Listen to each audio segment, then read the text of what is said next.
Hello, Drift fans, and welcome to what we call True North. This is round 5 of the Formula Drift Blackmagic Pro Championship, presented by Blackview Dash Cameras. We're at Autodrome at st-Eustache. I'm Jared Dienda, Ryan Sage. Ryan, it's raining a little bit here. The forecast, what's it look like, and how's it feel to be back up here?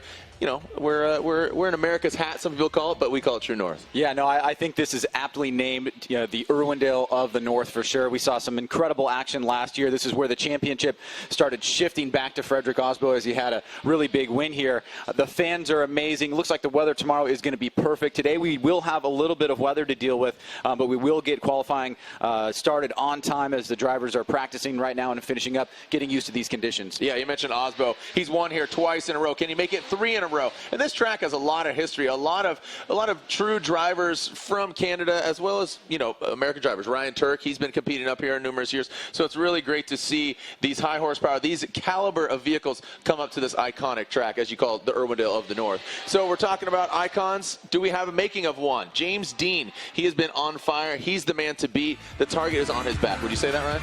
I would say it certainly is squarely on his back right now. I mean, he's had a phenomenal season so far. There's some questions about whether or not he could carry momentum after that big win in Long Beach. He had an incredible battle here against Castro in Orlando. Did not get the result that he wanted, but came back strong at Road Atlanta, one of a driver's favorite courses in the entire season, and has just looked consistent, strong, and has kind of that Frederick Osbo style type formula. I think it's really worked out for him. We saw him a few years ago. Now he's back. He's in a car that he's very comfortable with, and he has a driving style unlike any others. It's kind of like the Daigo effect when Daigo came in. So I think James Dean has that kind of offering, the caliber of driving. He's behind the wheel. I mean, we're just at Goodwood, UK. He went to Poland. He went drift there. He is constantly behind the wheel of the drift machine. Yeah, no doubt about it. He is a drifters for sure. And we're seeing here some action in New Jersey. Didn't get the win, but stayed consistent. A nice finish for him. But we're starting to see the championship kind of tighten up a little bit. Even though James does have the lead, we're seeing Christoph Spluss and Michael Essa really make a charge for it. And it's looking like it's going to be a crazy season as you include guys like Dean Carney and Vaughn Gittin Jr. on the outside trying to make their way back up into that top 5. People ask me, we're over the hump. We're at round 5. People say, who's going to win? Well, a testament to that, look at the standings here. It can really be anybody's game. Michael Essa, he's sitting there in 2nd. Frederick Osbo 3rd. Ryan Turk 4th. Odi Bakshi's in 5th. And Christoph Spluss, we've seen him just have an incredible season. That amazing happening at Road Atlanta, which was certainly one for the history books. Then Dean Carney in 7th. Vaughn Gittin Jr., Matt Kaufman, and Alex Hilburn rounding out the top 10. Yeah, your defending champion Chris Forsberg, doing the engine change to that turbo VQ. Not working out for him right now, but from talking to his team, they say it's looking dialed. It's looking like where it should have been at round 1. That's the point they're at, so they're feeling a lot more comfortable with that vehicle setup. So it's anybody's game here up until this point. Well, let's take a different perspective with a gum-out track review from Ryan Turk. What's up, guys? I'm Ryan Turk. We are here at Formula Drift Canada, st-Eustache Autodrome, just outside of Montreal. This is actually where I started my competition career back in 2005 at this same exact track. Now we're here with Formula D. I love this place. I love the fans. I'm going to bring you the course preview right now. Launch the start line, 1st gear. Quick upshift to 2nd, 3rd, 4th. Enter in 4th gear with a handbrake. You want a little bit of angle, probably mid on the oval turn, up on the wall, but not too close because there's a lot of fingers that want to grab you on that wall, just like New Jersey. So you keep it high and tight. As you exit the oval turn, you want to pour on a little bit of angle. Transition back, still in 4th gear for the 1st inner clip. Transition really quick right after the 1st inner clip to the outside wall zone. And you want to drag your bumper on that as long as you possibly can, fill in the entire zone, and then get back on the gas immediately so you stay on track. Nail the next outside zone. Let off the gas, do a little downshift, and then bring it on in on throttle to the 2nd inner clip. You floor all the way down that straightaway, transition back, and finish strong with a 3rd inner clip on gas. Fans are stoked, track is full of smoke, and hopefully get the win.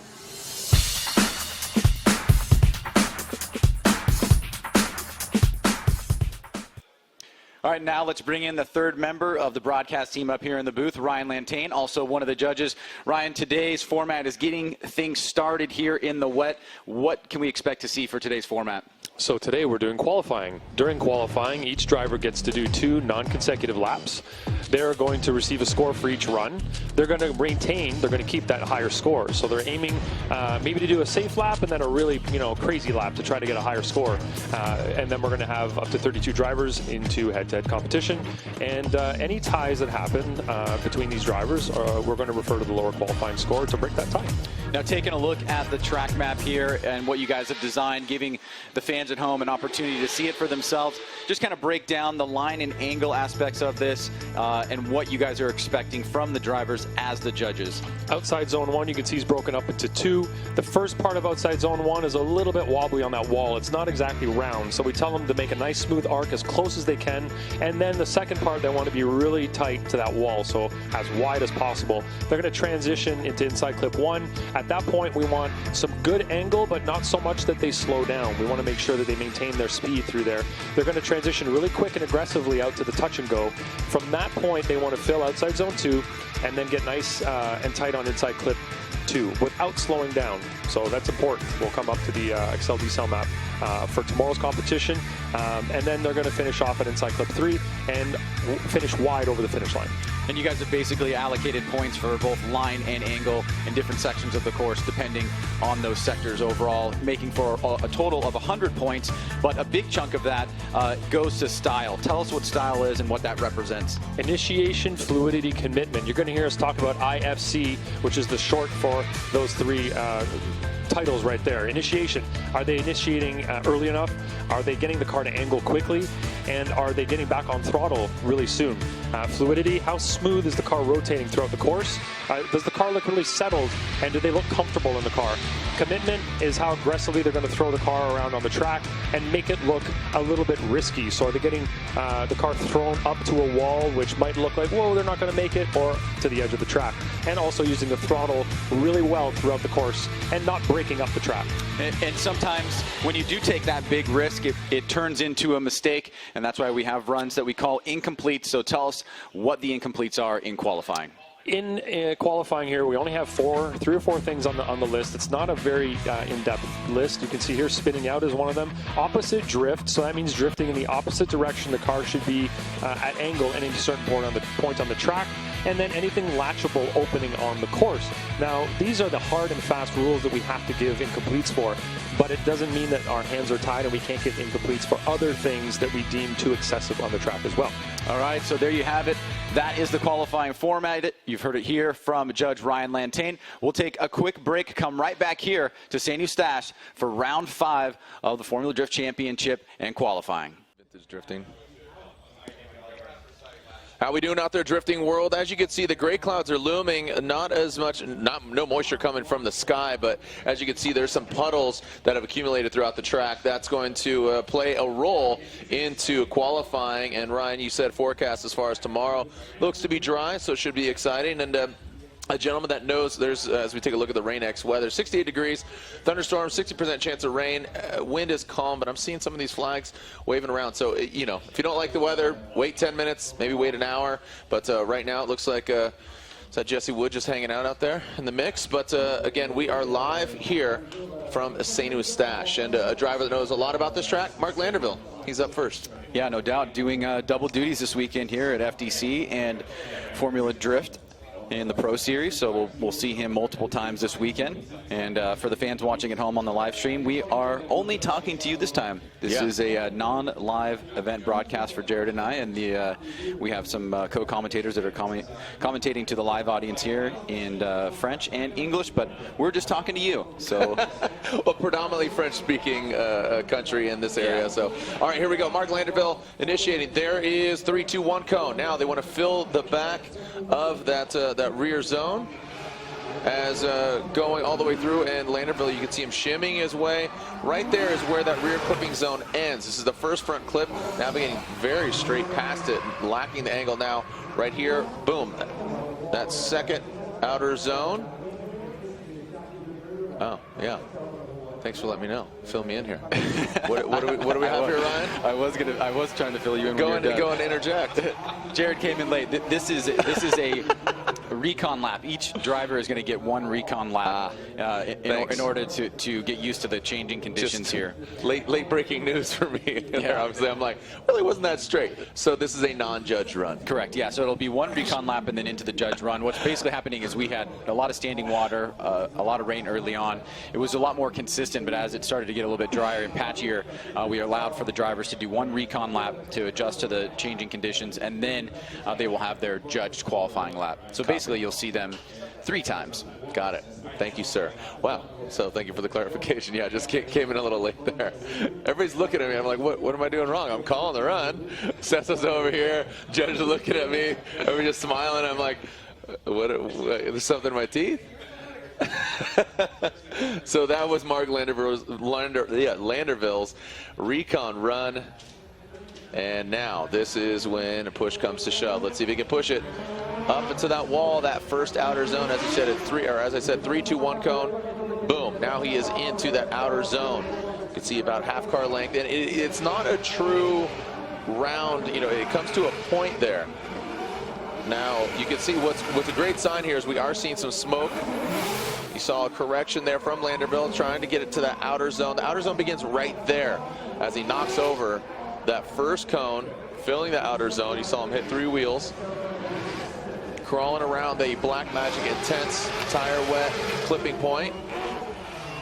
Good transition, tightens it up, and powers through the finish line. So the Perry Performance Competition, Run BC, Achilles Radial, Pink Paradise S14.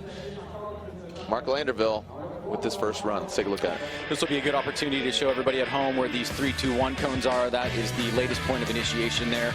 Now, the judges were talking about what they'd like to see on the wall, and they like to see the drivers connect the wall about midway point and then stay deep into this section of the zone. But obviously that's not really going to happen in these conditions, even though we're starting to see some smoke. There will be some leniency, especially for that section of the course right in the front there, where they do drag racing on many nights here, and because of that, it's very, very slick. I mean, basically the drivers describe it as pretty much like ice.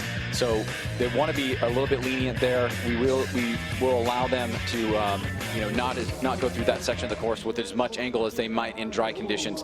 But nonetheless, that will wrap up run number 1 for Mark Landerville, and now we'll move on to our next competitor. And it looks like Robbie Bushido Blade Nishida, he has a new car that he debuted for a full entirety of the round, was the last round. Jerry Yang Racing, Achilles Radial, this Nissan GTR. Again, this is his recon run. And talking to Brian Crowder, little known stat here, Robbie has never began the season in the dedicated car he's wanted to in the entirety of the season at round 1, so at Long Beach. So, you know, Robbie, he's been a long-time Formula Drift veteran after coming from New Jersey. I'm just always reminded of seeing him for the first time in the Team Orange Sil Camino, as they called it, the Orange 180 SX. Then sans that back hatch, turning into a truck, and he had an open-face helmet. So Robbie has been quite a staple of the Formula Drift Championship, and right now, you can see him struggling here in this wet. Again, you got to remember, just kind of getting this car dialed, getting it set up. They've worked very hard on this vehicle, Jerry Yang, but Robbie Nishida, a hard-working drifter, traveling all the way from Japan to compete in the Formula Drift sanctioning body.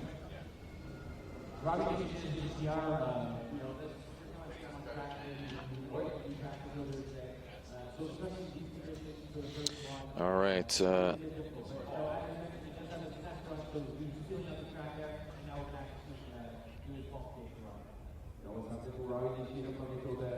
Okay, so we're still awaiting the scores for Mark Landerville.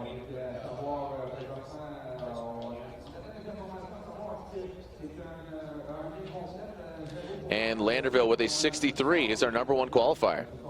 See what I did there? He's the only qualifier. Very, very creative. Yeah, it's what I do. Eat poutine and get creative. It's what we do up here in the Great White North. That's a good combo. Yeah. Poutine, again, I've said this, I don't know if you heard me say it, how is poutine not an American thing? Yeah. Just fries, cheese, and gravy. That sounds as American as they come. Cheese curds of all things. Cheese curds. Squeaky cheese, some people call it. All right, here goes Robbie Bushido Blade Nishida. We'll see if he can put it down here. Crawling into the outer zone. got the angle. Let's see if he can bring it all the way out. Middle of the course here for Nishida. Similar to that of Landerville. A lot more angle. Nice job past that front clip, but it looks like he got hung out to dry or hung out to wet for Nishida. Minimal seat time, but making it work here in that second outer zone, and now approaching the front clip. Crawling around the Black Magic Intense front clipping point, and one more to go as he brings it across the finish line. There is Robbie Nishida. Ryan, car count as far as vehicles, you know, how many spots are going to be available for a buy?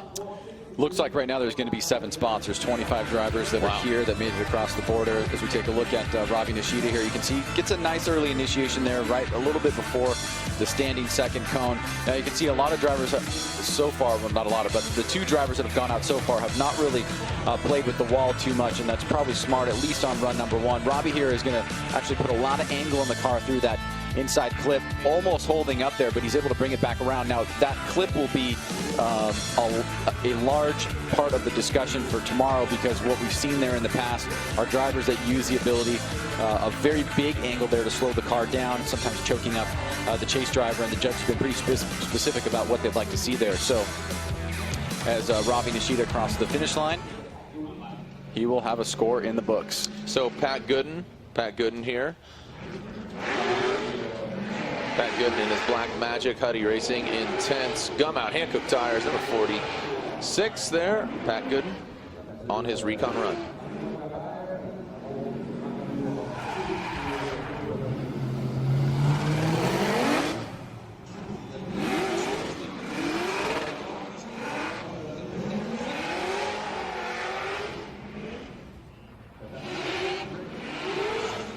All right, so scores are in for Nishida. That is a 50, a 5-0 for Robbie Nishida.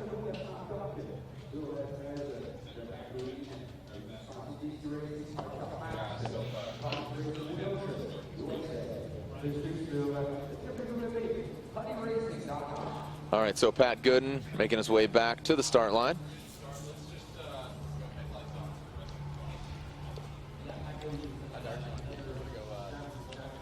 There you go, FT Japan.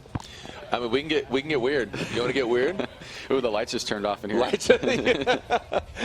Sage, Ryan Sage referencing just how weird and wacky sometimes we get, especially on qualifying. It seems like, especially in this instance, a little slow, a little more methodic. You know, not you're making steam, not smoke.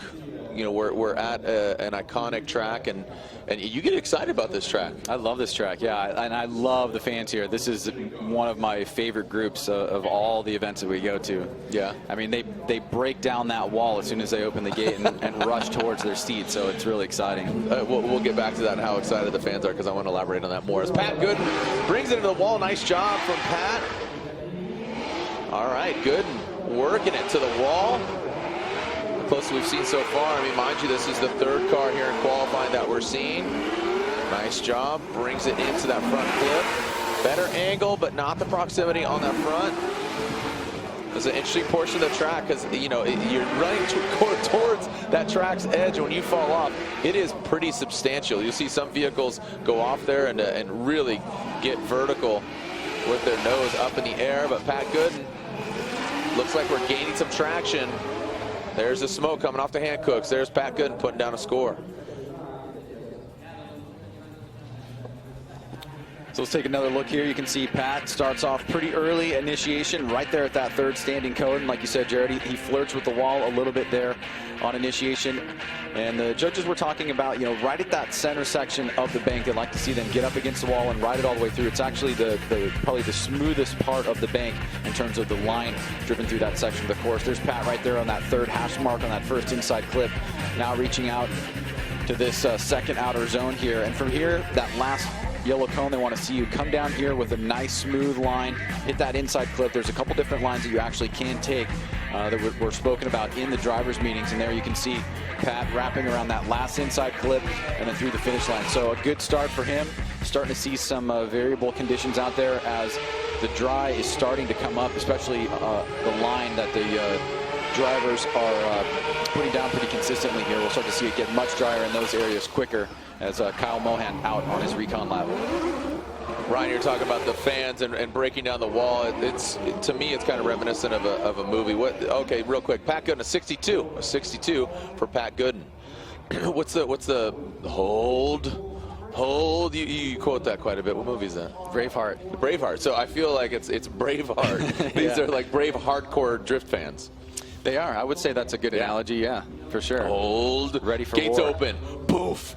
And they have something I've never seen at any other event. And I've been coming up here for quite a few years because there's a previous sanction body up here that's been competing. They take out the back seat of their vehicles and they sit on the bleachers. Never seen that at any other event. Yeah, that is pretty unique. That's definitely. I mean, you also have to kind of paint the picture of what goes on outside the venue because the property here basically allows for fans to come and camp. And there's trailers and campsites and fires. It's really cool. It is cool. Here we go, Kyle Mohan, his first qualifying run. Mohan talking to him after the driver's meeting. I said, how you doing? He says, good. No, I'm tired. He sounded tired. He sounded exhausted. But right now, he's letting it all hang out. Nice job. Next in tires, built to Apex, Mazda Tricks, Top One Oil, MX-5. In that second outer zone, looks like his car is really working out here. You see some shimmying there into that second outer zone. He's ripping through it right now. These conditions, and just as I say that, looks like he overshoots the Black Magic Intense front clip. One more clip to go.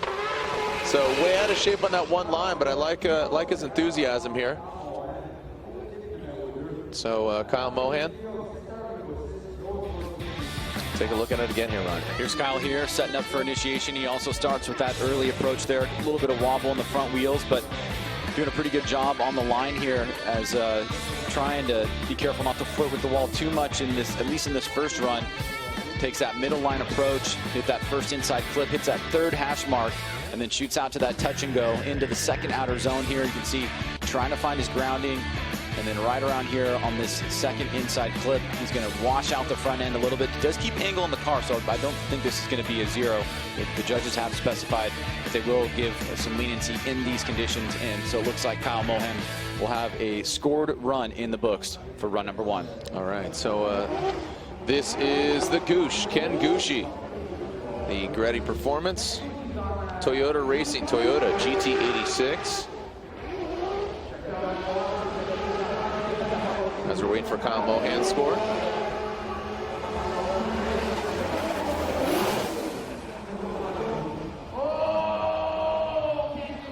Oh, and Ken Gooshi right now, that's just his recon run, so that will not. But Kyle Mohan with a 57 for Kyle Mohan. Ken Gooshi in his next entire shrouded vehicle. Ken Gooshi kind of had a string of bad luck here over the last few rounds, man. And talking to some of the people, he's right there, and then it just completely comes unbound.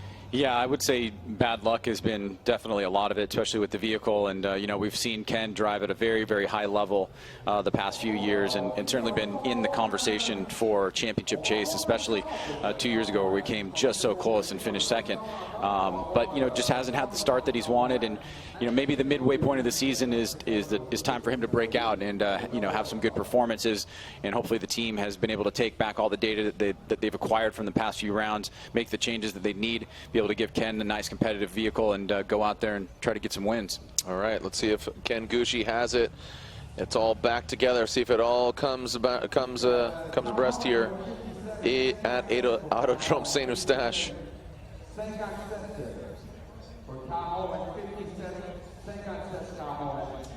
Track is clear. Ready to send the OG, Ken Gooshi.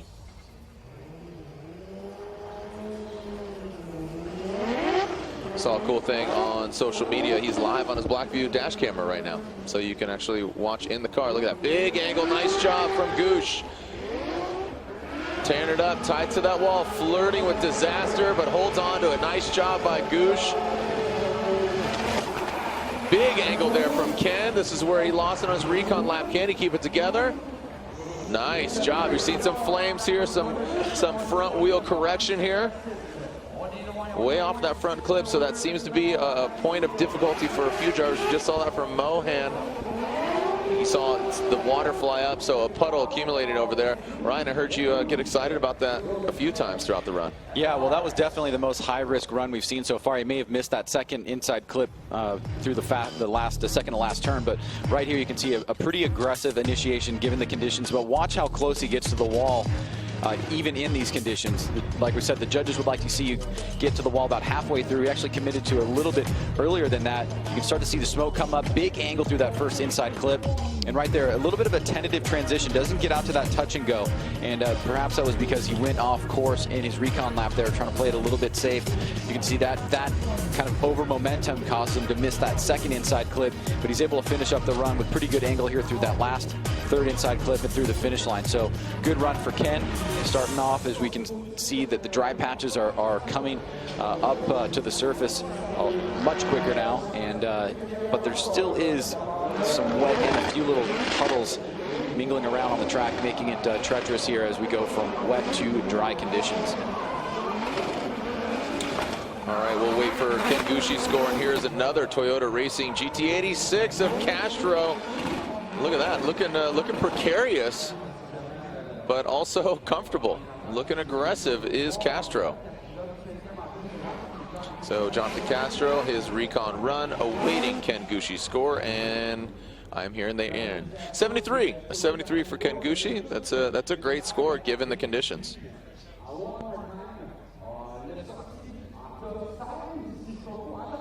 All right, just multitasking here, Ryan. we're booking some flights for some voiceovers, doing some things. I mean, it seems like you know, we've all been busy. This year's it's just been consistent. This has been the busiest year for us and for me, I think, ever.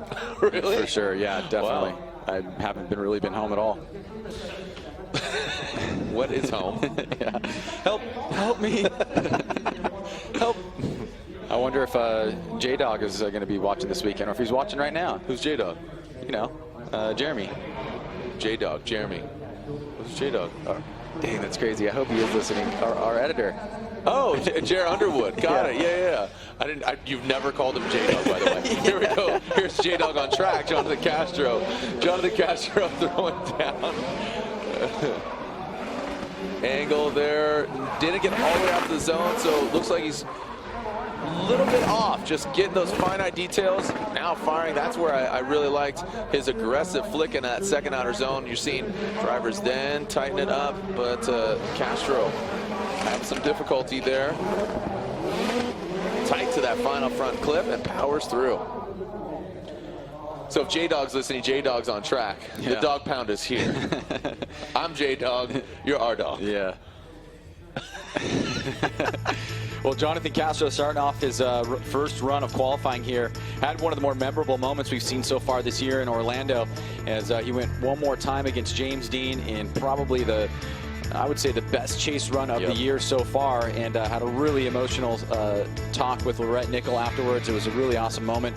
And as he runs through qualifying here, you can see he's just kind of getting his feet wet a little bit here, and trying to figure out which way to go through the course, what line to take here on that last section there. A couple little bobbles, but will have the score overall as he finishes up run number one. Thanks, R-Dog. As we're looking at another J-Dog out here on track, it's a JTP. Justin Pollock, Roush, Falcon tires, Ford Mustang. Great looking car, all carbon fiber. Yeah, look at that, sign of a good time. We're seeing smoke here on this recon lap here. Recce right, big angle from Justin.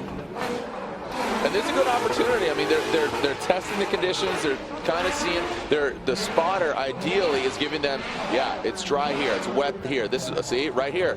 So just as I said, a lot of water out there still on that track around that front clip. So 55 for Mr. Castro, 55, Jadot Meteldam. Next in tires, Toyota Racing Toyota GT86, part of that Papadakis Racing crew. And him and Frederick Osbo, two-car team. As poutine is on the mind of the drivers and all the staff. Again, squeaky cheese, potatoes, and gravy. Three basic ingredients. Who knew they could come together? It's almost like a man hot fudge sundae. Are you a fan of poutine? I've had a couple. Yeah, it's a devastating amount of carbohydrates and fat, but devastating. Hold. Devastating. Yeah, when one gets planted in front of you, you're like, okay. Yeah. Yeah. Yeah, you definitely like take a breath and just go fork deep in the helic mound.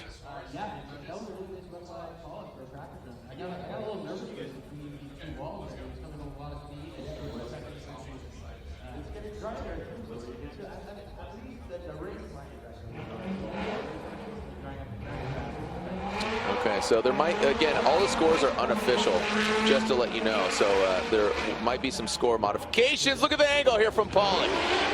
Yeah, Justin Pollock throws it in. You see, he takes a little bit out of it just to stay comfortable. As I said, that is not a perfectly round. Oh, big backwards entry. Oh, that's gonna be an incomplete run there for Pollock. But that's again, this is where Pollock needs to put down a score. I mean, looks like he salvaged something there, but no, I mean this. Gentlemen judges, is that inscorable after that point in time? So Ryan, we look at this again, and Pollock had all the makings of a great run here up until that first front clip. Yeah, well, Justin Pollock is known for big initiations at this track in particular, and he was certainly mastering it last year and used it against a couple different competitors, but it also can have its downside, and especially, you know, even after the initiation through some of those sections right there, you saw him just over-rotate a little bit, wasn't able to hold it, and he will have an incomplete on that first run. But nonetheless, very exciting for JTP. We'll move on and try for run number 2.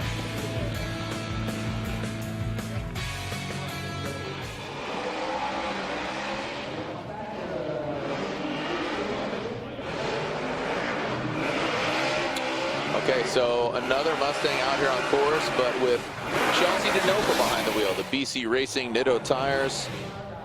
Team RTR Ford Mustang. Oh man, that is far from ideal location to go off.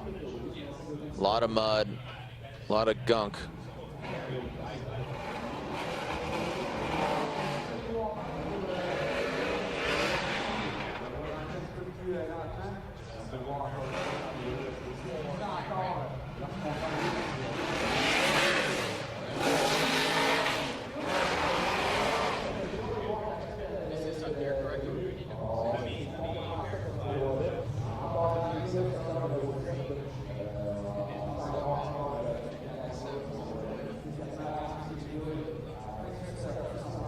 Okay, so as you can see, Chelsea DeNofa making his way back to the start line. That was his recce run, and he'll be good to go. Mechanical, or you just got high confidence? Mechanical or high confidence? Oui, absolument. C'est vrai qu'on va le mentionner. C'est là présentement le secteur, le vol numéro 1, le vol qui est à notre gauche, les secteurs 1 et 2, semble relativement sec. On commence à avoir... And Chelsea DeNofa back to the start line. All right, here comes Chelsea. Say howdy, get rowdy here. And here he comes.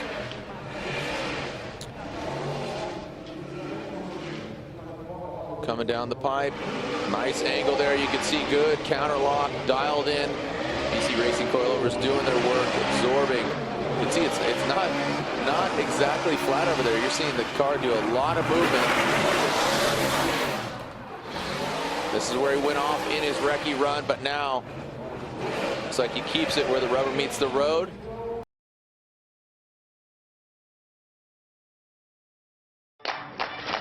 My 5 hours is my motivation. One in the books. All right, so as we are seeing Nate Hamilton now. Nate Hamilton, turbocharged V8 and Juku Racing Hankook tires. He's on BC Racing coilovers as well.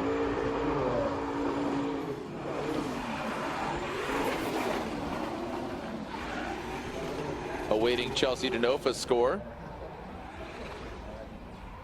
Nate Hamilton, Ryan, there's that spot, man. Just a very wet, slick area for Chelsea DeNofa. He scores a 60 on his first run. Yeah, it's very slippery in some areas. There's some traction in others. You're seeing some smoke, little puffs here and there. So this is one of the reasons why we have the recon lap, is that the conditions have changed even from practice until now, and especially at the beginning of practice when it was still sprinkling and quite wet with quite a few puddles down. So this will be a good opportunity for Nate to understand what he needs to be careful of when he goes back out there for the judge lap, which is coming up right now.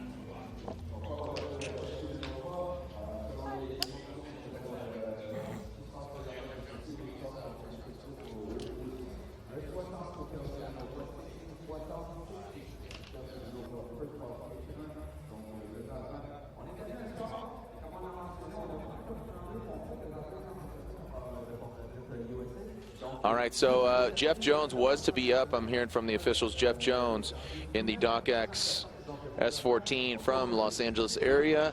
He is foregoing his first run, so he has one run and done. It's do or die for him on his second qualifying run. Right now, Nate Hamilton. You see Ken Gucci leading with a 73, Landonville, Gooden, DeNofa, Mohan. And here comes Hamilton. Little Tex, 144.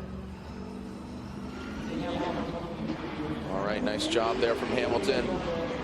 See the Hankook logos go around into that first outer zone, tapping the brake, staying on him a little bit. Let's see if his spotter got into his ear and told him the slicker portions of the track.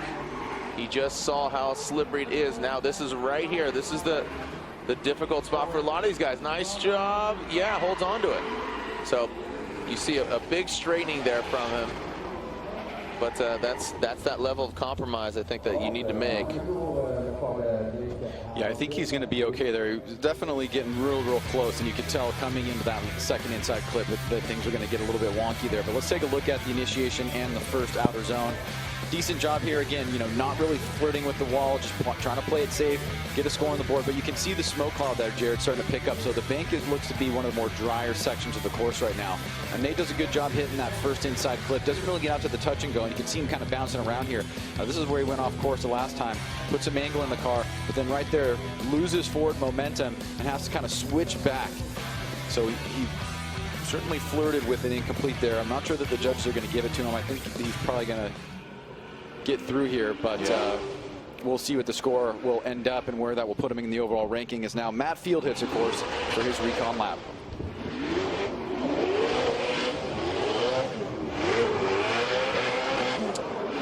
Matt Field ripping.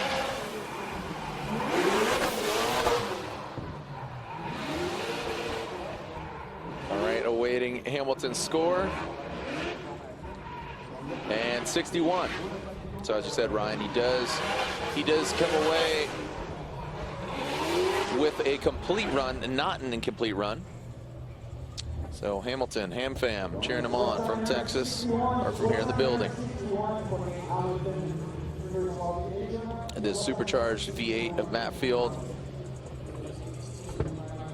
Him and his now Falcon Tires liveried vehicle. Him and Odie Bakshi's the Frenemies video series, talking about both these guys, very similar deals. Just getting involved.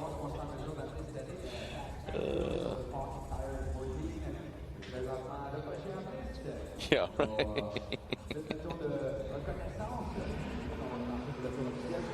All right, let's see if Matt Field can tickle his way down the track. Put some smiles on some faces. Here we go. Quick little blip of the brakes. See him standing on it. Yeah, there we go. It's drying out. It's definitely drying out on that portion of the track. But it's still slick on this side. Into that second outer zone. You can see him making some corrections to get in that second outer zone. Well done here. Do we have a new leader? 73 from Gucci. Does that surpass it? Ryan, your thoughts? Well, once again, you know, Matt Field is always one of the more aggressive drivers when it comes to being out on course, no matter qualifying or head-to-head. And if you remember, last year was after around this event that Matt Field went on an absolute tear, had 2 wins to close out the season. We'll see if he can pick up steam here at St-Eustache. But here on his qualifying run, he takes that midline on the bank, goes pretty deep into that first outer zone on the latter part of it there, just not getting out to the wall altogether. There's a touch and go there, and you can see Matt really trying to figure out what throttle control to use here in the sections of the course that need a little bit more throttle versus those that he can slide through because of the varying degrees of grip. But a pretty impressive run there. Almost makes a big mistake through the finish line, but looks like he's able to hold on to it and should have a decent score. And I believe this is Peter. Yeah, it will be Peter Vincek from Poland. See a lot of the media down there. Lauren HD, got Alex Wong, and here's Matt Field's score, a 72. A 72 for Matt Field.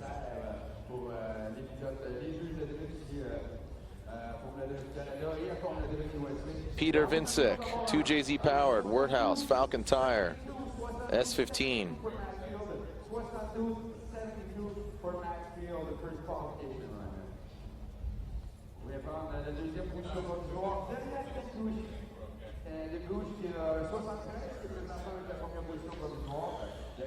Peter Vincek on his recon lap. Peter Vincek made it to great length in Atlanta. But again, once, you know, the Werthouse Drift team really putting it together.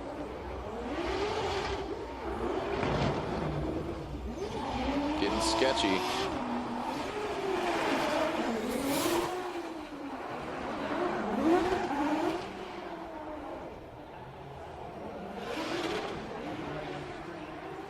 Again, this is a unjudged run. This is not a judged run for Peter Vincek. We're giving, if you're just tuning in, every driver a recon lap before the qualifying run.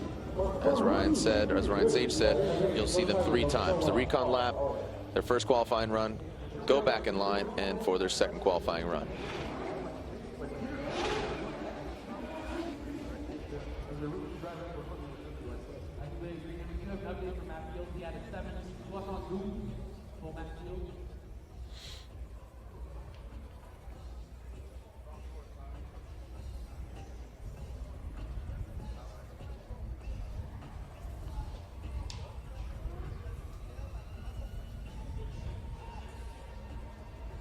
He has quite a beautiful car too, that S15.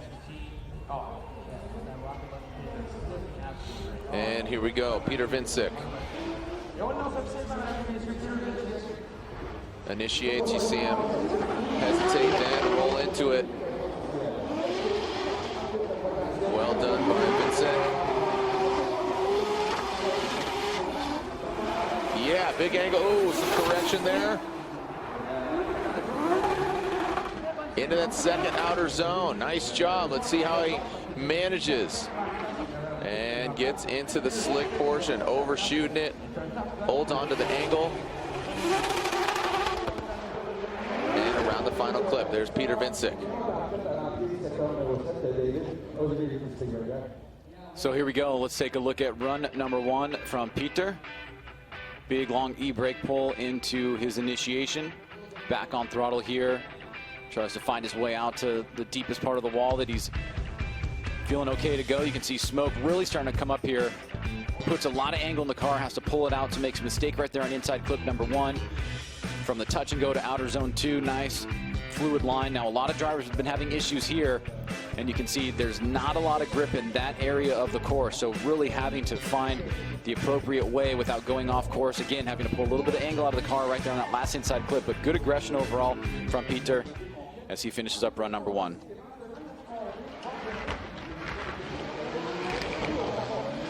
And this is Chris, the Force Forsberg.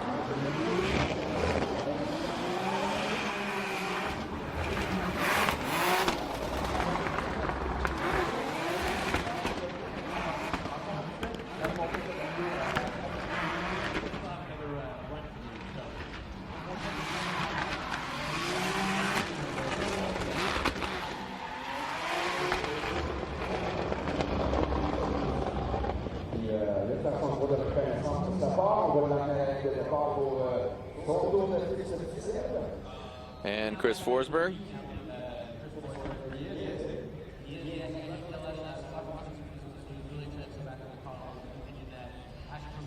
And Peter Vincek, a 73. A strong score there from Peter Vincek. A 73 from Poland.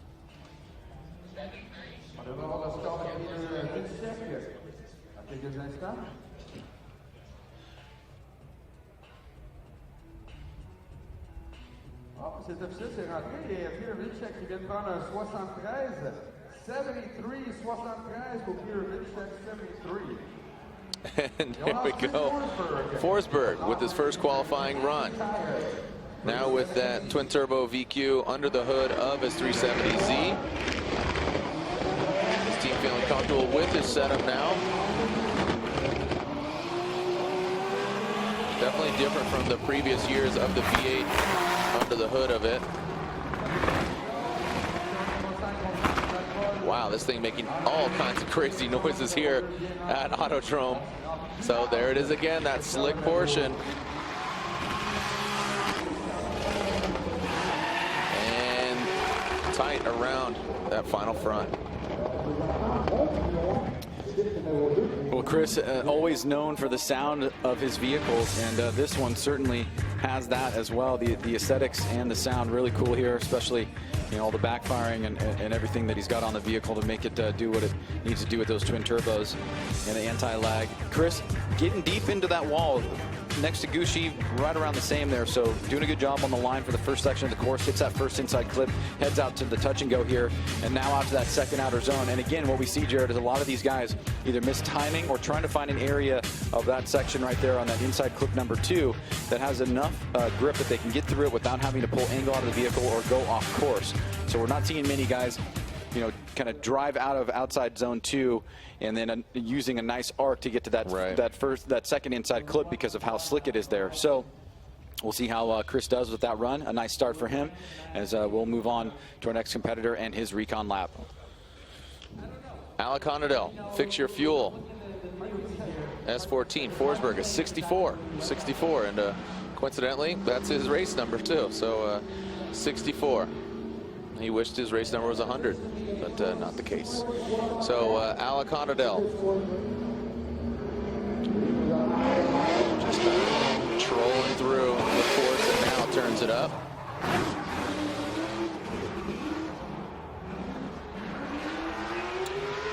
And dancing with the course edge, and there is, man, I feel like, Wile E. Coyote put some oil down there or something. I mean, it just seems that every driver is going through it.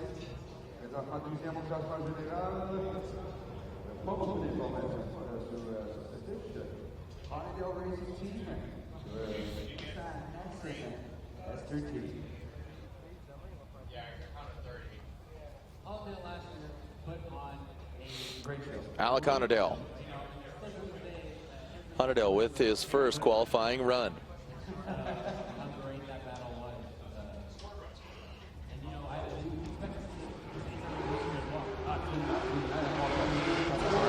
Ryan, let's see what kind of bag of tricks Alec Honadel's got here. Snacks on snacks on snacks. See if he can eat this course up. Yeah, ripping out of that first outer zone. Past the front clip. Oh boy, coming in hot and heavy. Doesn't get all the way out there, but a good level of compromise here.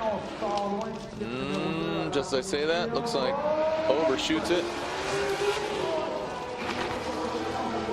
Past that front clip. So Alec Honadel taking more of a grip approach on his recon lap and then drifting the second part of the course here. Very aggressive initiation. He's going to stay on more of a mid to low line through the bank section there, so certainly going to lose some points there. You can see he's kind of driving a little bit straight here. Not a lot of angle in the vehicle. Very fast though. And then through the touch and go. Not really getting out to that second outer zone. You can see the wheel lift there. Big angle. Trying to manage this section of the course. Straightens out and then gets some angle back in the car. Very, very close there. Judges certainly going to take a second look at that. And again, Jared, that section of the course playing menace for a lot of the drivers here as we find our way almost halfway through the first run with Daijiro Yoshihara out on course on his recon lap. Turn 14 distribution Falcon tire, turbocharged LS. Saw a great video of him going to the Hoonigan Donut Garage and ripping up the basically the loading dock. Almost got the car off of the loading dock. It was pretty rad. It was cool to see the Hoonigan guys having some fun with just a diverse group of drivers. So Dai Yoshihara, the former Formula Drift champion. And scores are in for Honadel of 57. 57 for Alec Honadel.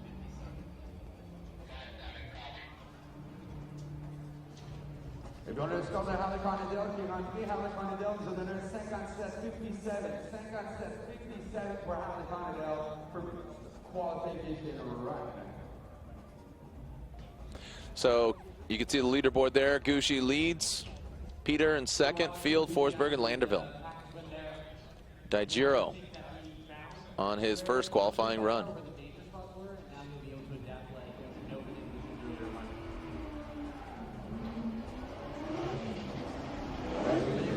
And here comes Dai Yoshihara. Lights are on as the clouds still linger. Lights are on the track as well. Nice job by Dai. You can see the Falcon tire smoke being created. Boom, just past the front clip. You can see him knocking it over, knocking it out of place. Whoa. Halfway through the outside zone. Looks like he dives out towards it. Gets into the slick portion. Keeps the angle. Good execution of you know, finding that sweet spot. Yeah, you can really see how the car grips up after they leave that second inside clip. Just a huge difference in grip levels between that second inside. Thank you, Jared. Thank you. Jared's trying to assist me in my commentating job. But for Dai, a pretty solid run here. Let's take a look as he comes into this first inside clip. And he's going to get out to the touch and go a lot better than we've seen for other guys. A lot of guys are kind of just skipping that and then getting into that second outer zone a bit late. Now on this second inside clip here, you can see, again, taking that wider approach to possibly avoid an area where that is just much slicker than you would like to. And then you can see the car grips up, smoke starts coming up, and he's through the finish line. So nice job by Daijiro Yoshihara, and he'll have a score in the books.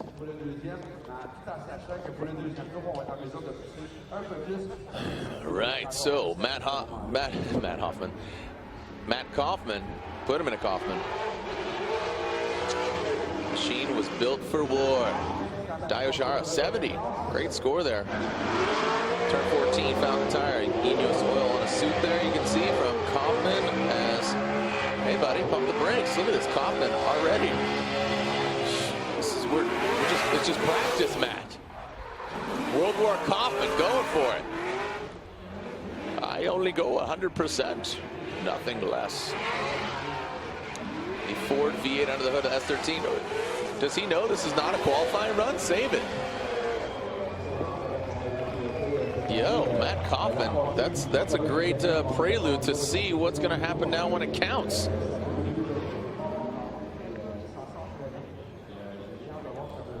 Kaufman ripped through that. He might have just opened Pandora's box here for the remaining drivers. He's going to put some drops on him. Just straight down the gullet.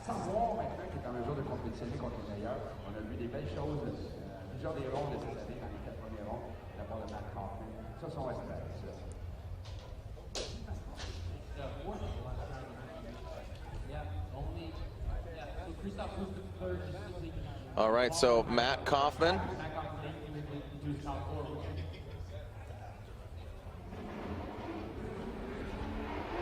And here comes Matt Kaufman. Shooting down into that first outer zone. Looks like he really figured out the puzzle of this track on that recce run. Can he do it when it counts? Yes, look at that. Great smoke coming off the car. Nexon tires really hooking up, working out for him. The Ford V8 pounding away. Oh, and we talked about, oh, and that's not how you do it. The judges were giving compliment. As I said, he really ripped past that Black Magic Intense front clip. They gave him compliments on the recce run. He went tight to that front clip, and then right there towards the middle or outer portion, that's where it gets slick and he rotates. So unfortunately for Coppin, that's going to be an incomplete run. Well, I was really enjoying that run up until that point, obviously, unfortunately for him, but does a great job taking a bigger risk, getting deeper into that first outer zone. And I love how he comes through the center section here, just kind of glides through it with nice angle, a very smooth transition from lock to lock. Good job on the touch and go.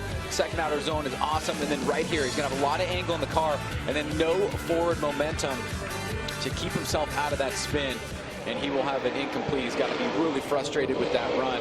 Or frustrated with that spin rather, because that run overall was probably looking to be the #1 qualifying run. That was a solid job by him. So he'll have to take that back, utilize everything he learned on that run, and just try to focus on making sure that he gets that inside clip #2 dialed a little bit better. All right, as we are moving along here, this is Vaughn Gittin Jr. Vaughn Gittin Jr. in his recce run.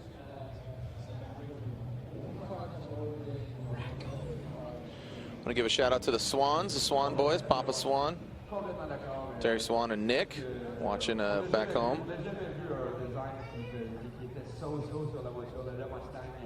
Pay me, Ryan.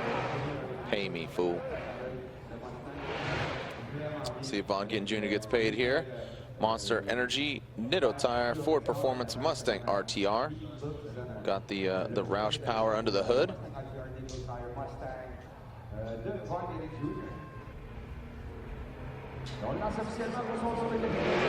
And here it comes. Vaughn Gittin Jr. throwing it in. Captain clutch kick. Locks up those back tires. You can see him now turning it on. A lot of activity coming from the car. Works it past the first front clip. Into the second, you can see him. A lot looser setup, it seems like. Oh, buddy. Way overshooting it. Definitely gets into the dirt, but it looked like almost surprisingly only one tire. So it looks like he will salvage that, but that front clip just seems to be an issue for every single driver. Well, I think that was the furthest that we've seen somebody overshoot that second inside clip. Let's take a look at the run from the start here. You can see Vaughn is kind of trying to get his grounding here. You can see the front wheels moving around a little bit. Doesn't get super deep into that zone, but as he transitions back around to this first inside clip, he's going to take a really measured approach. Dang, Jared, come on, man. That sucks. I got to admit, I'm just trying to make Ryan laugh a little bit. And no, what's happening is we're eating Oreo cookies. I twisted it off. I licked it, and then he started making fun of me licking it. So that's what's going on. It was a very comical moment. It was, and I couldn't. You were making me laugh. You couldn't hold that. I couldn't. I'm it's sorry. It's a good time. It's a great time to have some organic Oreos.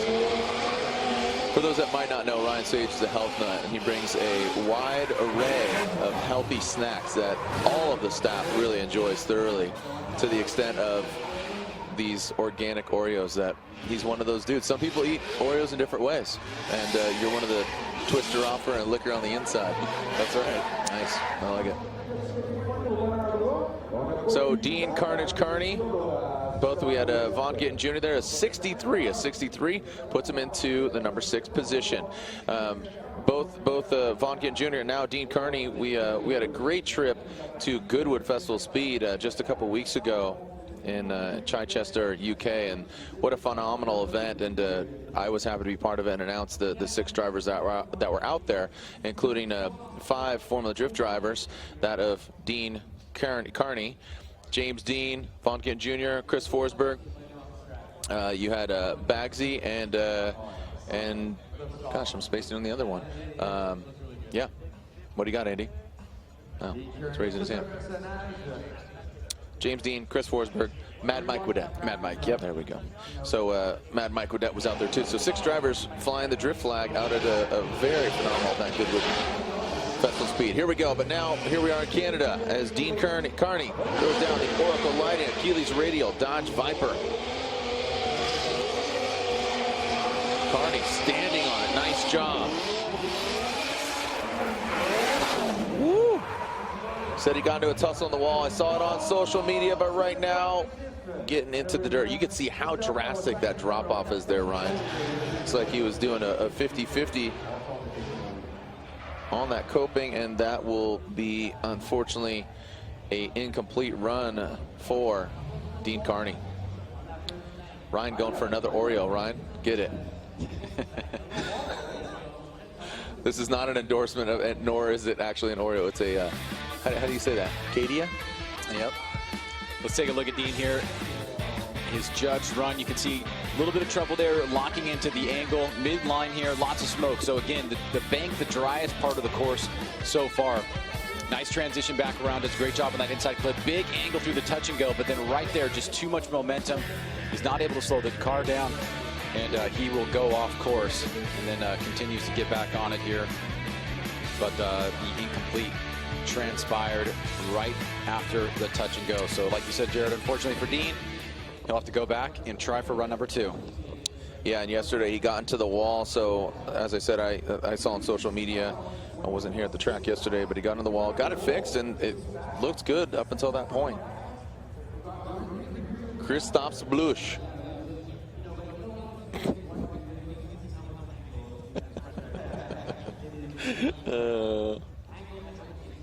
Yeah, I know, it's childhood memories.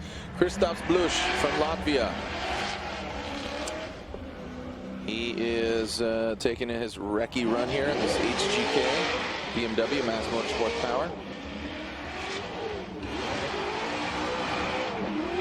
Christophe's a big fan of cats. Big fan of cats. When we were in UK talking with Forsberg about, we were talking about his Latvia trip. He said it was awesome. He said it was really cool. He went over there and they have the HGK Drift Challenge over in Latvia. Nothing but great hosts and really cool. The shop is right at the track and they have their way with it. He drove a cool car, and they have streamlined builds there. Yeah, they do a lot of full tube chassis vehicles over there. Drift vehicles. All the carbon Kevlar, yeah. all the carbon stuff. I mean, like I said, when I say streamlined, Chris is really impressed with, like, okay, we're building the BMW, and everybody builds BMWs. You know, they're all about kind of just streamlining, making the parts, you know, more affordable, so we get more, you know, because, you know, the focus here in Formula Drift is diversity, different cars, different manufacturers, different makes, having uniqueness, which is great. And you know, but as drifting develops, the wide variety of parts are available in Latvia, where resources, you can find the carbon fiber manufacturers, you can find this, they're just streamlining it, so hey, you bang a fender, boom, it's right there, it's readily available. Here we go, Christophe Blush, HGK, Achilles Radial, BMW. Let's see how he handles it. He's going to be banging away on this wall, or is he going to be off of it, blending in with the red and white? Yeah. Woo, look at that angle, big angle from Christophe's. Maxing it out. That wide fat angle kit doing the work. Do we have a new leader? This is the point of contention, the point of no return. Slip and slide. He does not. Holds on to it. Whoa, huge angle. Christophe Blush. This guy needed a break, I guess. He got a vacation, went back home, hung with the family. Now he is out for blood. Well, Christophe was not actually planning on coming to Canada.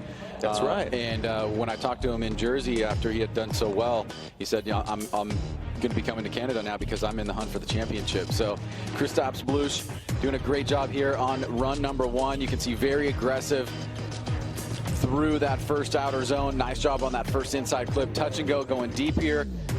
A little bit of wavering in the front tires to try to make some adjustments here, but very quick through this course with great angle. And then right there, it doesn't really get held up too much. And then big angle in the car, has to pull a little bit of tiny out, but overall very aggressive run. A couple little mistakes here he could clean up, but overall from Christophe Blush, he continues to impress each run and every battle that he goes out there. Here comes Odi. Odi Bakshis.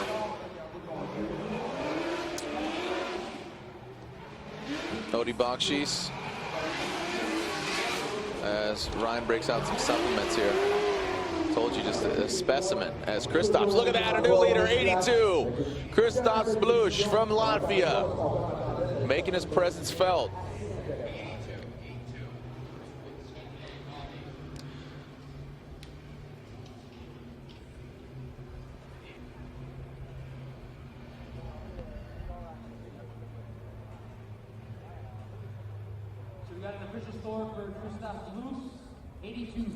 All right, so Odie making his way back to the start line.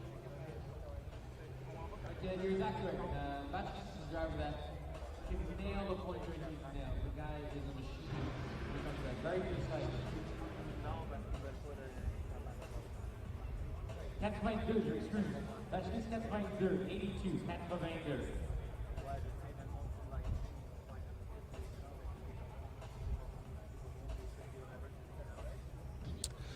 Oh, wow. Ryan getting supplemented out now. Add stuff to his water, getting fully torqued up here in Canada. Here we go. Odie Bakshis, let's see if he throws down. Odie. See him, front wheels kind of wavering. These drifts, hardcore wheels for the streets. You can win a set as run by Odie Bakshis. We'll tell you how tomorrow. Transitioning past the front clip. Nice job. Yeah, look at that. Even that front wheel locking up. So keep it tight, yes.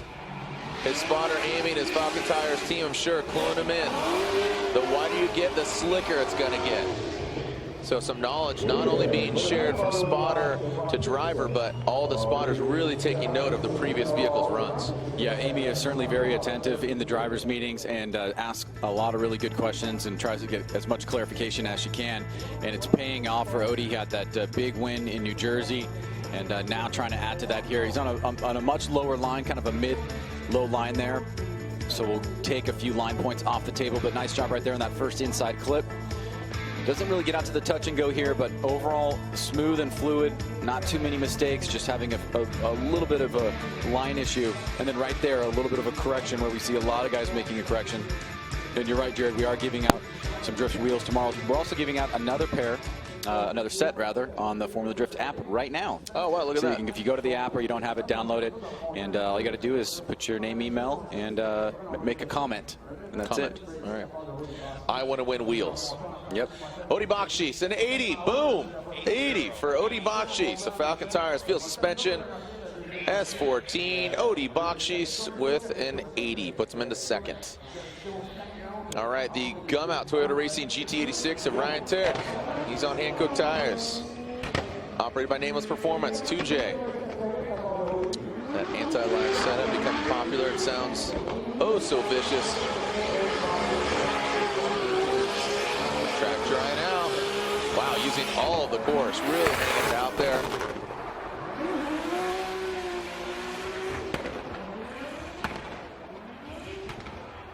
Ryan, the supplements kick in yet?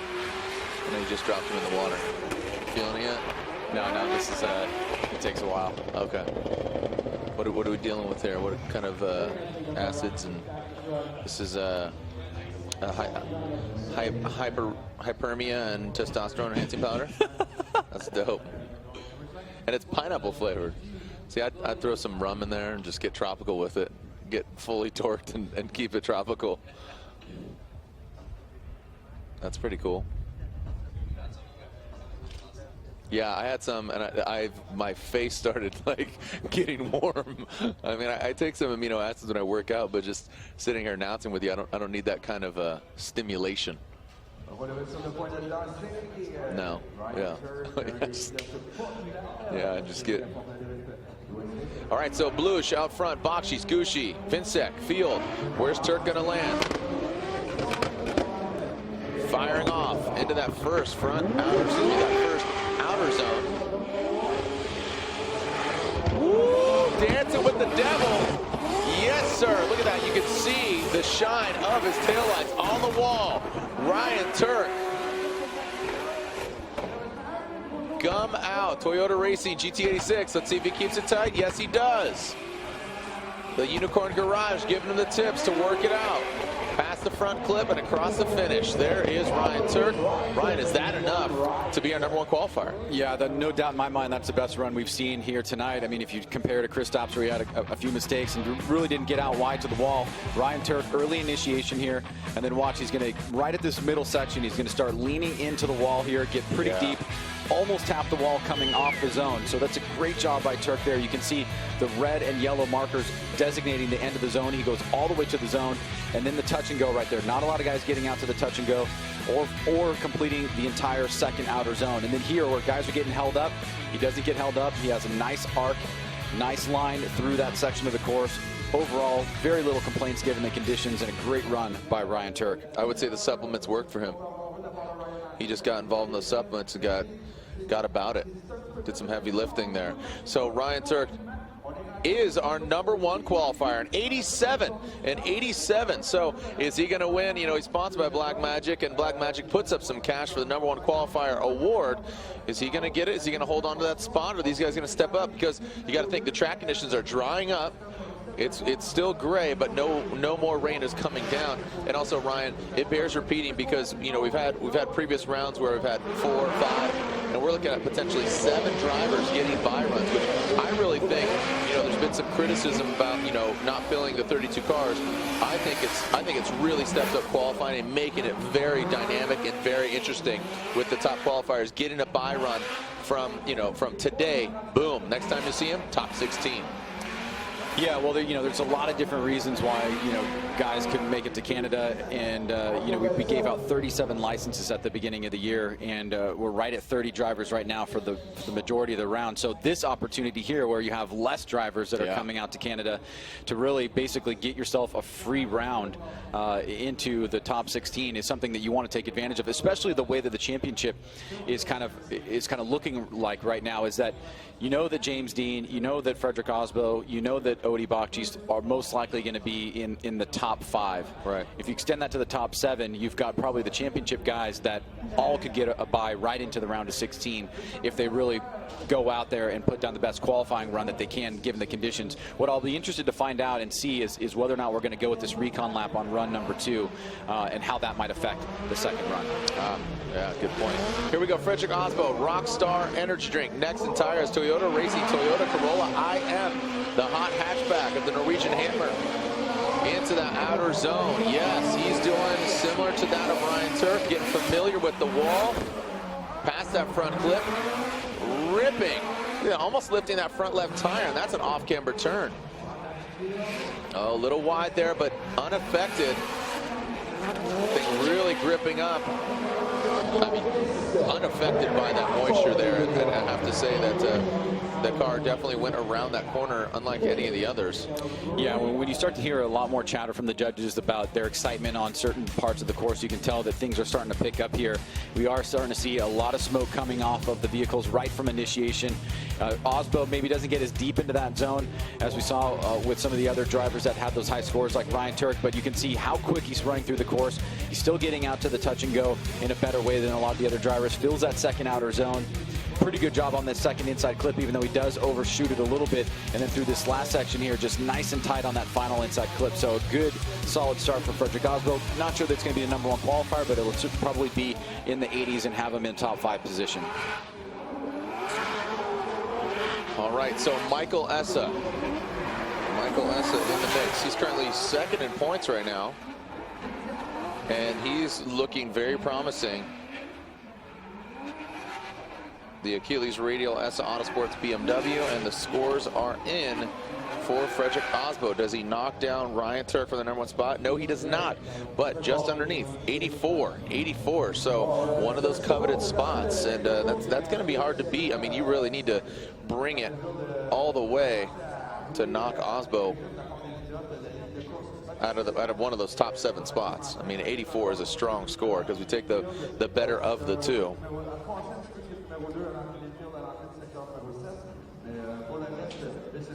Beautiful backdrop here. Driving through St-Eustache and then to the course here. Ryan, as you said, a very unique setting here, and just a dichotomy of the fans camping out here, enduring the conditions, the weather. It's not too cold, it's just wet. So here we go. Michael Essa, Achilles Radial, Essa Autosports, BMW. Ignite fuel running through the veins. Nice job there. Boost Brigade on the back window. an interesting approach there. You saw him almost wide and then kind of lunge forward towards that front clip. So not the smoothest, but now really flying through the course. Nice job by Essa. Let's take a look at this again here, Ryan.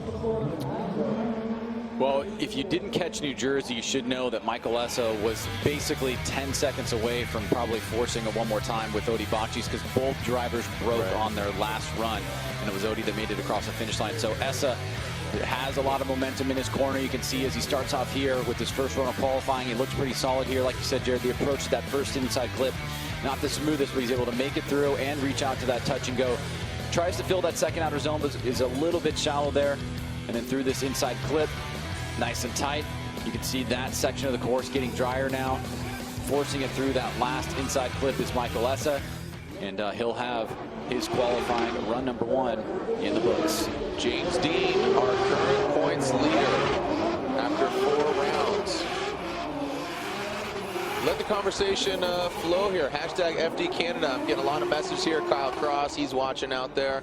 Again, the Swans. Who else is watching out there? Hashtag FD Canada. Tag myself and Ryan. As again, we are having some fun here. Real casual Friday, as I always like to call it. And James Dean. Look at that Mustang Berg. Nice job giving out Team Love Tap. They're giving up. That's cool. They're in Sweden, so he's giving the Swedish times. It's very that's going above and beyond. Mike Essa with a 76. So check at Formula D for all the updates and what's going on.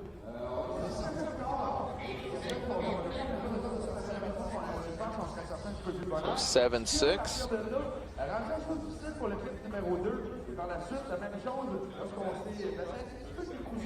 And we are clear to send. We will take about a 5-minute break in between, but right now our current points leader, James Dean, can he come in on top? You know, from his native Ireland, he drives in a lot of wet conditions, so this is far removed from what he's seen before. He's seen a lot wetter conditions. Yes, getting into the tire particulates almost. Woo! He is just nosing in that Wordhouse Drift Team S15 all the way to the edge. Wow, precision driving here. You saw him just even throw some more angle at it. Around that final clip, Ryan, does that top an 87 or 84, 82? Where is he going to land? Again, we are just 1 run in of all our drivers as we await James Dean's score. Well, no doubt it's going to be close. I think Turk maybe had a better bank than James, but James had a huge amount of fluidity, especially from lock to lock right here, coming out of that first outer zone. Very smooth and fluid right here to that first inside clip. And then you can see one of the few drivers really trying to attempt to get out to the touch and go. Maybe not as deep on that second outer zone at the beginning, but look at this on this second inside clip. Very few drivers are coming through with that rate of speed and able to hold it while having grip. So we're starting to see that the course is drying up. James Dean taking advantage of it there.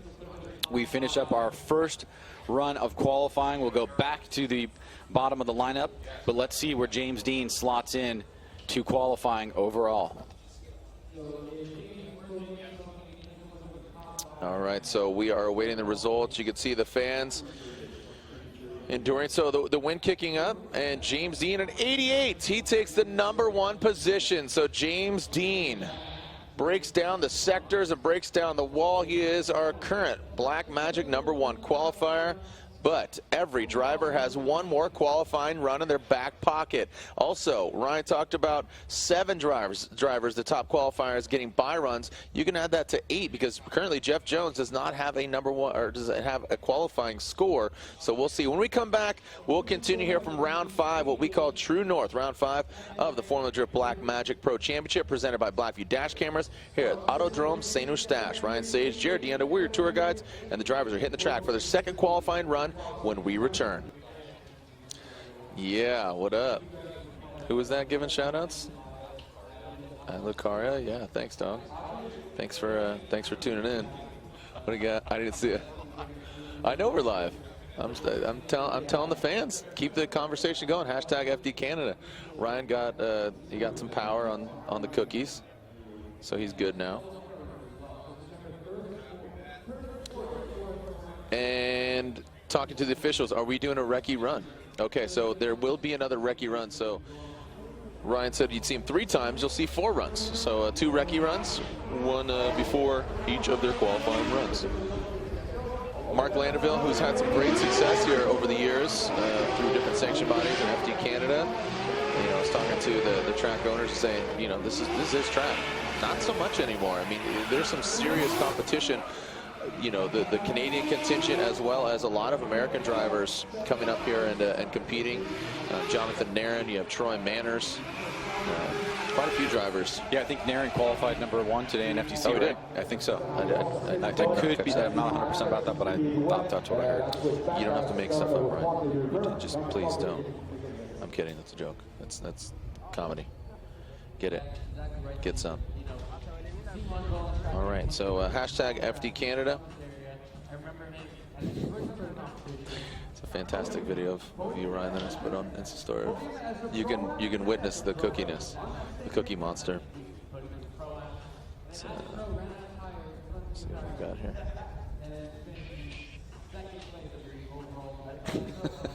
Here comes Mark Landerville, Barrie Performance Center, Pink Paradise. Run BC S14.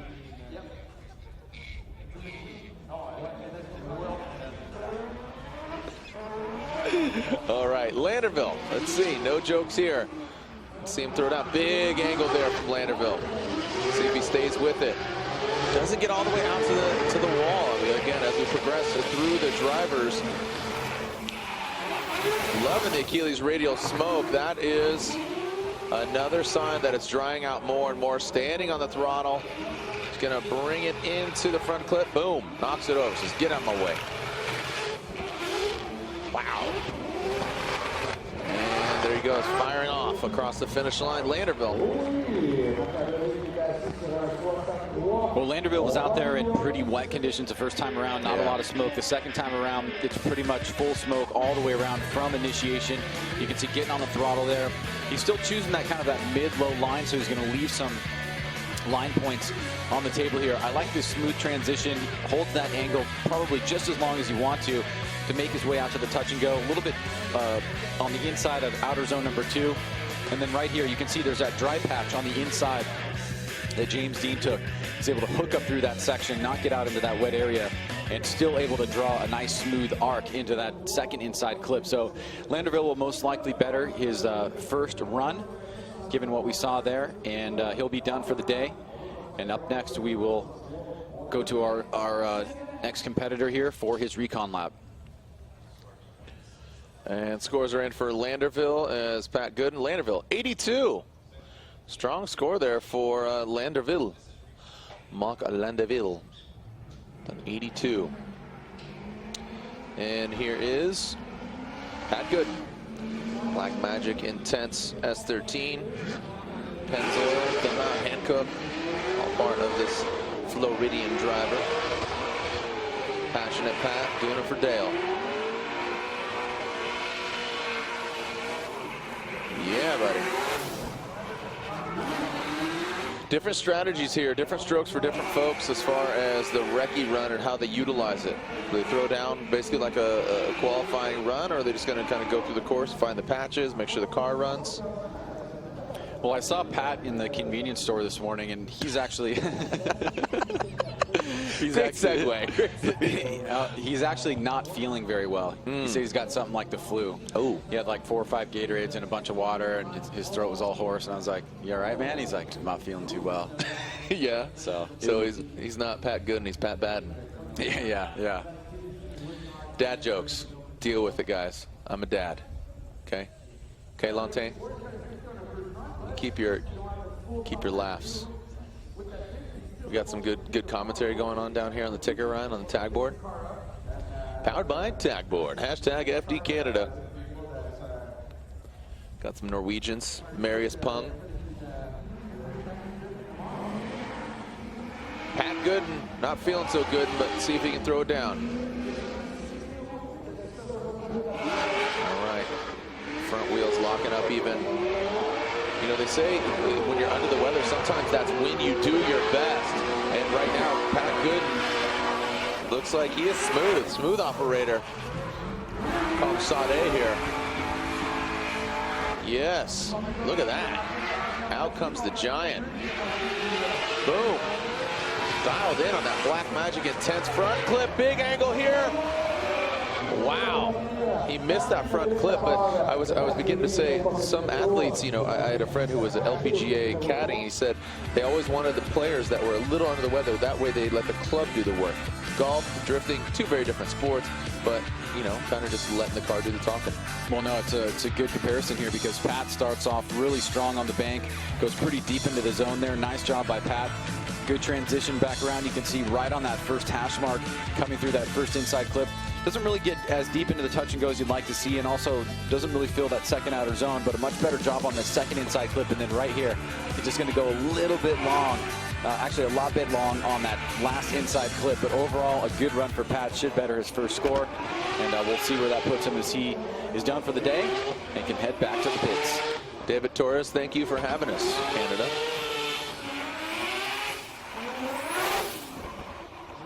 Holy James Dean, says Joshua Hartshorn. As Kyle, the Menace Mohan, got dry conditions, and the rotaries are wound up. Take a look at this, Jared. Yeah, what do we got here? So we asked all the fans of the app to let's get the score first. Pat Gooden, 74. 74 for Pat Gooden. And that does better his first score. So you said this is utilizing the Formula Drift app, and you asked who the #1 qualifier would be. We asked them to predict who the #1 qualifier would be, and these are how the percentages came out. So you can see there. Yeah, 21%. So James Dean, a majority, or I should say the highest percentage goes to James Dean, 21%. 14.2% with Ryan Turk. And then we got 11.5% Vaughn Gittin Jr. And then finally, no, I think the yellow's bigger, Frederick Osbo. So they basically say Dean, Turk, Gittin, and what did I just say last there? Osbo. Pretty good, actually. Yeah, so far. Wow. Yeah. That's spot. These kids, man. Kids these days. Technology. All right. Here we go. Kyle Mohan. Let's see if he upsets this little survey here and says, no, I'm going to qualify first. Have yet to see Kyle Mohan on the podium. Want to see him get in the mix. He's been banging away for years from Long Beach. Him and his dad and his wife. Been heavily involved in Formula Drift, and right now gets to that second outer zone. Nice job by Mohan. Next in tires. Woo! Look at that. Just working it around there. Saran wrapping it. Keeping it fresh. Nice job by Kyle Mohan. Be nice to see him get one of those top 7 spots and get a bye run. I mean, still a lot of vehicles need to complete their second qualifying run, but that looked good. Yeah, overall, this is a pretty good start here for Kyle Mohan. You can see initiates nice and early, puts some angle in the vehicle, has a little bit of a hiccup there as he tries to find the line that he's looking for to wrap around the outer bank there. Doesn't get super deep into that zone. Nice job on that first inside clip. Misses the touch and go there and gets into that second outer zone quite a bit late. But as far as smoothness around that second inside clip, definitely nailed that one. And that last inside clip just a tiny bit long there, and Kyle Mohan will wrap up his day after finishing the second run in qualifying. All right, so the Goosh, Ken Gooshie. The Goosh, 2JZ powered Toyota Racing GT86, part of the Boost Brigade, the clothing brand, as we are waiting for the score.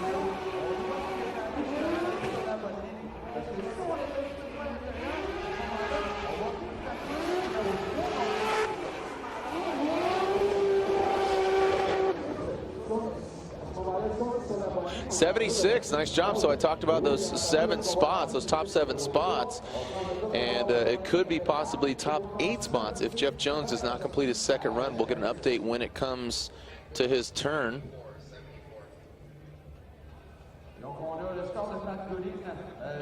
Again, Ryan Sage and I are just talking to you out there in the live stream world. We have local French-speaking commentators speaking to the house here at St-Eustache.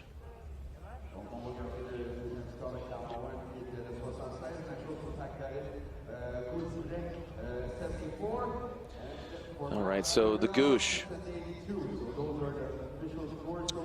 And there it is, number 21, the OG original Gouche.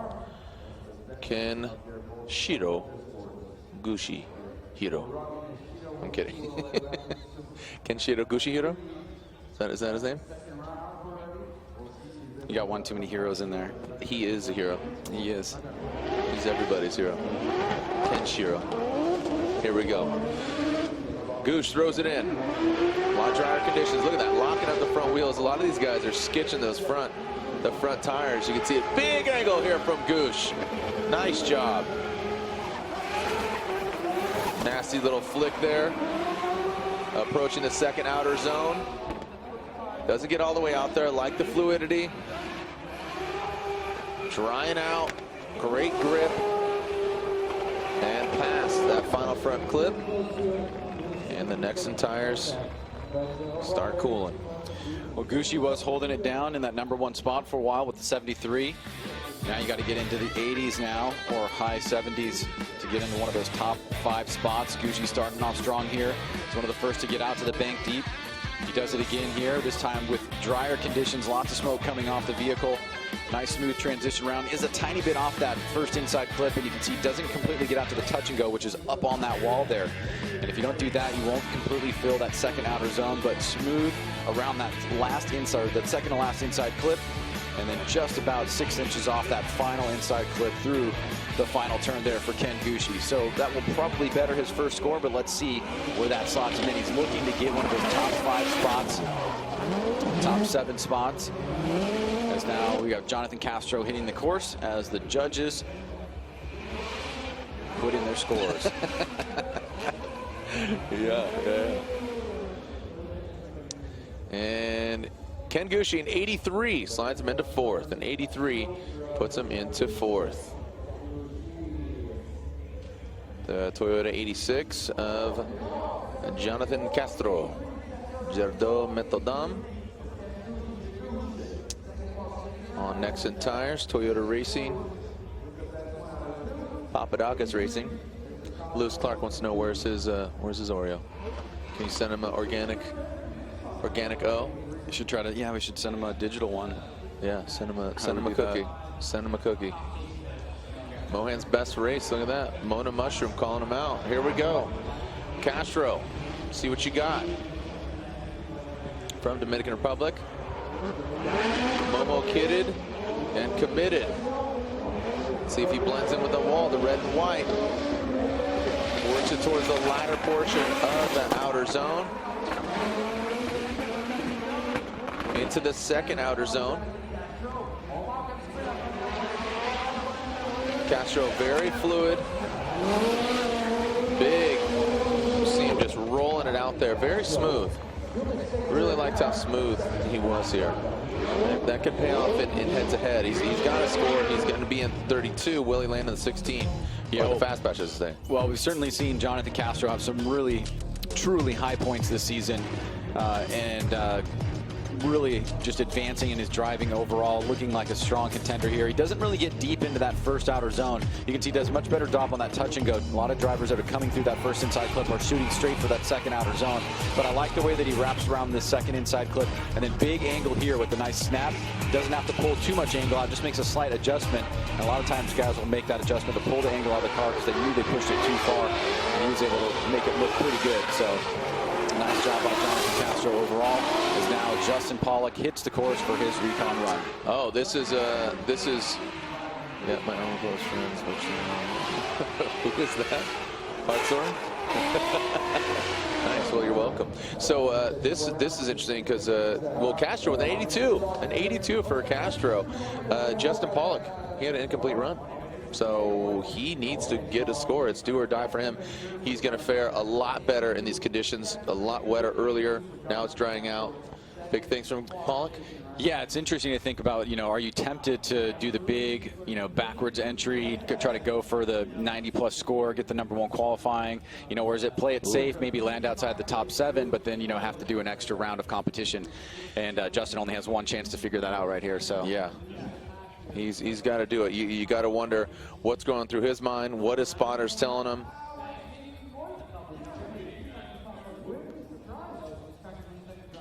And all right, JTP, Justin Pollock. Saw his son Jackson here hanging out with him in the driver's meeting, really getting the full immersion to the drifting experience. Here we go. Justin Pollock. There we go. That looks a lot more composed, but now just throwing it in. So as you said, Ryan, kind of risk it, no biscuit. Looks like he's going for it. Max angle there. Almost perpendicular. Out to the outer zone. Nice job by Pollock. Boom. Barely just kissing, smooching that black magic. Intense. Now knocking that one over just to spite it. As Justin Pollock.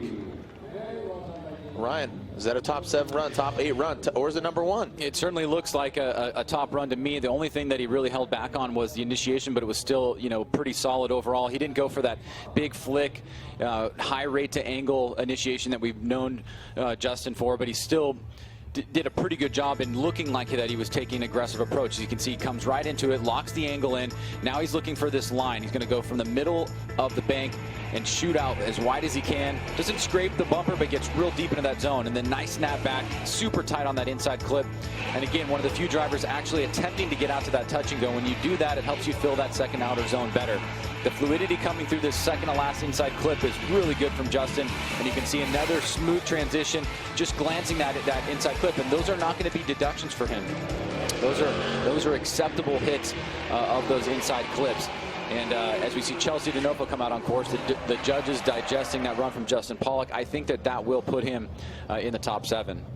And Justin Pollock with an 88. An 88 puts him in the #1 spot from 0 to hero. From a 0 to an 88, Justin Pollock puts it up.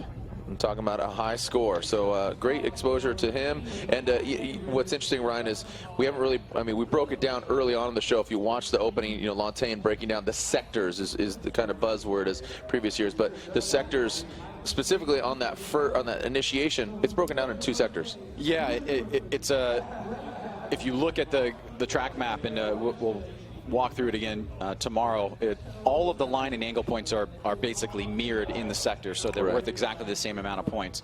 And then it really just comes down to what can you do for the 30 points that you have for initiation, fluidity, and or impact. Initiation, fluidity. Yeah, and commitment for those next 30 points, and that's where it made the difference for Justin. Let's see how Chelsea dissects this course here. The st-Eustache course.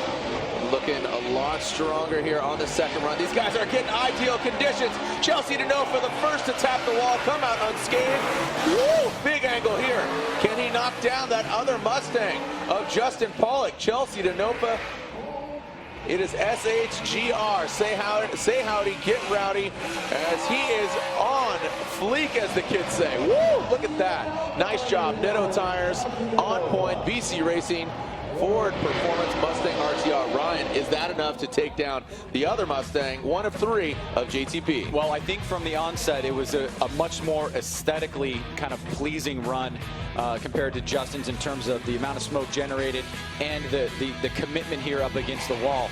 Now, what we're going to see from the Pollock's run, it's not going to hold first place anyways because he has that incomplete of run #1, and James Dean still has the second run. So as long as he even gets a score, he's going to have the tiebreaker there. So that JTP's not going to hold that #1 spot. But going back to DeNofa here, you can see as he transitions back around from inside clip 2 to inside clip 3, that snappy, quick rate to angle initiation into that last section of the course. Very impressive. He did push a little bit long, dropped a tire, but overall solid run, and we'll see how the judges treat that overall. There was not too many mistakes there, and again, a very Chelsea DeNofa style type run where you have some aggressiveness, really just on the edge of being out of control, but still holding it together. And of course, of losing a few body panels. Yeah, I mean, that's an 87. Wow, so an 87 there for Chelsea DeNofa. I mean, that's nothing to bat an eye with, but bat an eye at, but still a strong score, but puts him into third. So an 87 there for Chelsea DeNofa puts him into the number 3 position unofficially. So Jeff Jones, we talked about him. We did not see his first qualifying run, and now here he is. He has to, it is do or die. One and done, or one and he's in. So Jeff Jones on Hankook tires, the Doc X. He's got some Edelbrock. Got the Edelbrock supercharger under the hood on his LS, the Megan Racing. ACT clutches. See a few of his sponsors there. But it's good to see Jeff Jones make the voyage up here to Montreal. All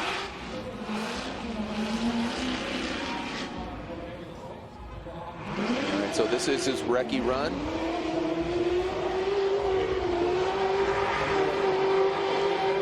Wonder, we're up here in the judges' booth in the announcer's box. Wonder what happened there to Jeff Jones where he could not have his first qualifying run. Yeah, we didn't really hear much from the race director or anybody on track about what happened. My guess would be, there's probably some sort of mechanical. There's no strategic reason not to do your first run. So, that's probably what happened there. Maybe just not prepared from practice, or something happened in practice would be my guess. All right, looks like and Jeff Jones will make his way back to the start. All right, so we are hearing from the officials some good inquiry here that he was having some steering issues, and it looked like he worked it out because that looked strong. You need the steering wheel. Must turn in drifting. Jesus, take the wheel. Jeff Jones, his first one and done or one and in. Relentless, Jeff Jones. Keeping it clean, keeping it off the wall, keeping it together. As you said, Ryan, for GTP, his strategy was go for it. He took that #1 spot. That's how GTP has gained the kind of the fans that he's created. And right now, Jeff Jones keeping it clean, keeping it consistent. Very fluid, knocking out that final front clip. That's going to get a score on the board. We're going to see him in the show tomorrow, which is fantastic. Yep, that's the most important thing. Jones will be in the show. It's just a matter of where he's going to slot into those positions that we have remaining out there. Let's take a look at this here. You can see on initiation, the little e-brake pull, then gets into it, trying to find his way here, kind of moving the front wheels around a little bit. Not fully locked in, but decent job getting locked in to the latter part of that zone, considering this is his first run. Nice job on that inside clip. Again, one of the few drivers trying to get out to that touch and go, but doesn't completely fill that second outer zone. The judges have that the outer zone line right up on the edge of the course there. And as Jones finishes up that last inside clip, he's going to just tap it there a little bit. Should be a good score for Jones, and into tomorrow's competition, which that's the most important thing. And then we'll move on to the next driver here. Ped Nielsen, how we doing? And Sean Woods Media watching, hashtag FD Canada. Boom, a 70 for Jeff Jones, puts him into 17th. But more importantly, he's in head-to-head competition tomorrow. Little Tex, Nate Hamilton and Juku Racing, Hankook Tires, BC Racing, turbocharged LS.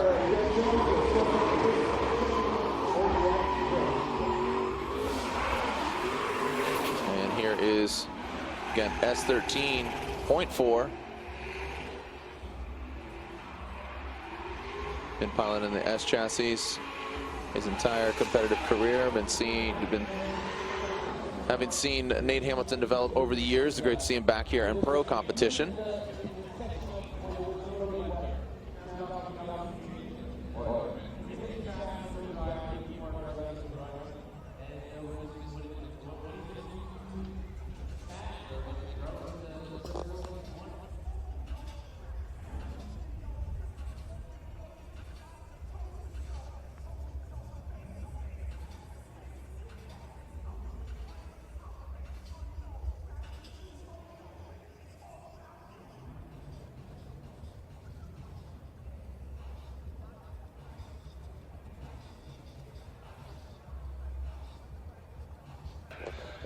Justin Pollock still leading the pack with an 88.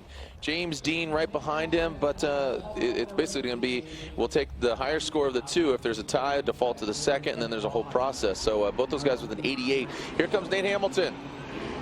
Can he better his first score? Hamilton throws it in. You can see some a quick little hiccup there, a heel click, and firing off. Can he make it a stanky one? We'll find out. Hangs it out, tied to the front clip. Ooh, yes. Like that. A lot better around that second front clip. Big angle there. That thing looked like it just blew over, like just barely. A 61 on his first run. A 61 on his first run. Can he throw it down? Yeah, there's another driver there, Matt Kaufman. He has a 0 as well. Yeah, he's got to put down a solid run here on his run number 2. But before we get to that, let's take a look at Nate Hamilton here, who benefits from a much drier track this time around, especially on that second inside clip that we'll see here on the latter part of the course. Hamilton on that midline, not really getting fully deep into that zone to the latter section there. Good transition back around to that first inside clip. Great job getting out to that touch and go. Again, we're not seeing a lot of drivers really utilize that, and that's really there to set you up for that second outer zone. Now, through that second inside clip is Nate Hamilton. Much better job. That's where he was having trouble the last time around. And then through that final inside clip goes Nate Hamilton. You see Matt Field taking the course. And remember, Matt Field had a blistering run in run number 1. Put himself in good position here, but now again, like the rest of the drivers, as long as this holds up, he will be benefiting from a much drier track and favorable conditions. Nate Hamilton with an 82, and 82 puts him into the 8th position. Matthew Zarnowski, thanks for watching with his bro from Georgia and Florida-Georgia line. And the Florida-Georgia line. Jacob Varani. Yes, Pollock did kill it. Call the cops.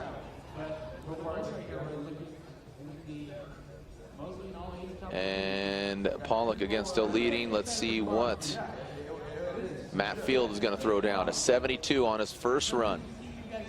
72 on his first run. And here he comes. Wow, see the flames as the sun is setting here. Matt Field. Look at that, now works it in the second half of that outer zone. The beast from the Bay showing his claws. Yes. Second outer zone. Boom. Just barely wrapping it around. And just tipping that final front clip. Well, no doubt this is going to get him into the 80s. It's just a matter of how high up there. I mean, that's pretty close to a lot of the other top runs that we've seen. You can see it's a very conservative initiation. He kind of rolls into it with the brake pull, but as soon as he gets to this middle section of the course, he does exactly what the judges asked him to do. Get deep into that zone, ride it all the way around to that red and yellow marker. Comes off that zone into that first inside clip, tries to reach out for the touch and go, and there you can see the beginning of the second outer zone. He leaves right here, draws a nice arc into this second inside clip. And the judges talked about various lines you could take there. Matt takes a tighter one around that inside clip. And then again, through that last turn, very tight on that final inside clip, making it look real easy out there. And I think that's going to be a very high score for him. So great job there. Is now Peter Vincek out on course for his second run. Peter Vincek. Chandler 16 TC, Crawford Racing. Yeah, I did S13. Somebody sent me a photo of my old mini truck S13. They sent me, they had the camo and green headlight cover from the S13 that I had back in the day. Matt Field, who took over Drift Life magazine. He was doing an Instagram takeover, Drift Life mag. He got an 86, So check out Matt Field at Matt Field 777. The Beast from the Bay, also taking over Drift Life magazine's Instagram. So cool perspective there.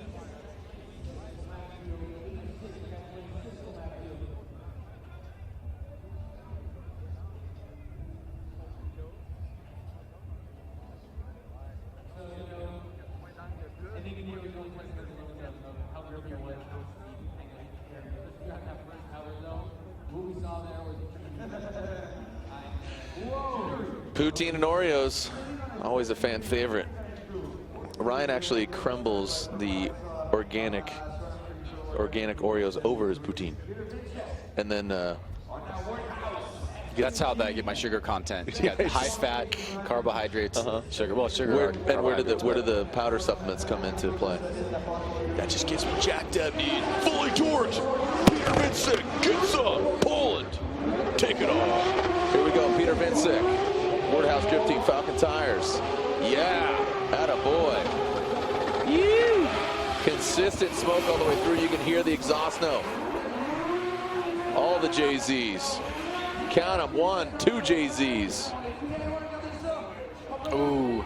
Oh, he was in fuego up until that point. Just, oh my gosh, I'm doing it, and then just overshot that front clip. I could see Peter's got some intense eyes. I could see him just getting fully torqued and overshooting that front clip. Yeah, great run from Peter. You can see that spark coming off the car as he kind of bottomed out there, the suspension. But right out of the gate, you can see he's actually going to get into the zone a lot earlier than is actually required of him. Does a nice job filling that snappy transition back around, using the entirety of the course. And then right there, probably the deepest we've seen somebody go to attempt to get out to that touch and go. But then he pays the price for it here as he goes way outside. So he's going to lose some line points there. But I think overall the run is very impressive, and you know, you can't take away too much for missing just one section of the course. So he'll take some line points off the table, but great job overall. And I think he was kind of, do you even drift, bro, after that run? Do you even drift, bro? Yeah. I don't even think you drift. Yeah, I think he he went to go bake the cookies and just left them in too long and got a little burnt. Said, yeah, just left it on. I still eat the cookies with an 86, and 86 is Peter Vincik. 86. Look at that smile, says it all. Peter Vincik, 86. Chris Forsberg with his recce run. McRib, dude, don't even tease me. McRib, the seasonal meat sandwich. Why is it seasonal? It is the magic meat. It's my nickname in college. And as we have Chris, the Forrest Forsberg NOS Energy Drink 370Z on Hankook tires. Another round here in this twin turbo VQ setup. Can it take it to the top? Let's find out. Can he top Justin Pollock with an 88? Come to that first outer zone. Take an approach similar to the other drivers. Getting tight towards the latter portion, or the second sector, because it's split in two. Now into the second outer zone. I mean, look at the flames coming out of all orifices of the vehicle. And now transitioning into that final front clip. Gaining some cackles from the peanut gallery up here. I mean, the holes, it flames coming from all of them. Right, Ryan? Yeah, I guess so. So Chris Forsberg here starting off on his second run and looking pretty solid here on the first half. You can see he's going to get deep into this zone, does a nice job there, doing some left foot braking. But watch this as he transitions. He's going to do it a little bit early there. Going to hit that inside clip, but he's able to reach out to that touch and go. But you can see he comes off the second outer zone, or he comes into the second outer zone a little bit late. And then right here, tight on that second inside clip. Nice fluid motion back around to that final last turn and inside clip, and just the car sounding amazing. You can see flames coming out all over the places, or hashtag Jared's word, and just make it my own word. That's proper though, right? Yeah. I mean, you kind of scrutinize some of my words, and sometimes I speak incorrectly. I think it's appropriate for the drift audience, probably, I guess. There's Forsberg with 79, so does better as 64, does not get one of the top 7 spots, or 8 at this point, but Forsberg does get a 79. We'll see him in head-to-head action tomorrow. Right now, Alec Conardale, look at the flow of that car. It's really rocking from left to right. All right, so on Adele, the funky Homo sapien. Cheer on, please. Just no, Monster. Sorry, I just can. I can. And Forsberg gets the win. Oh, goodness.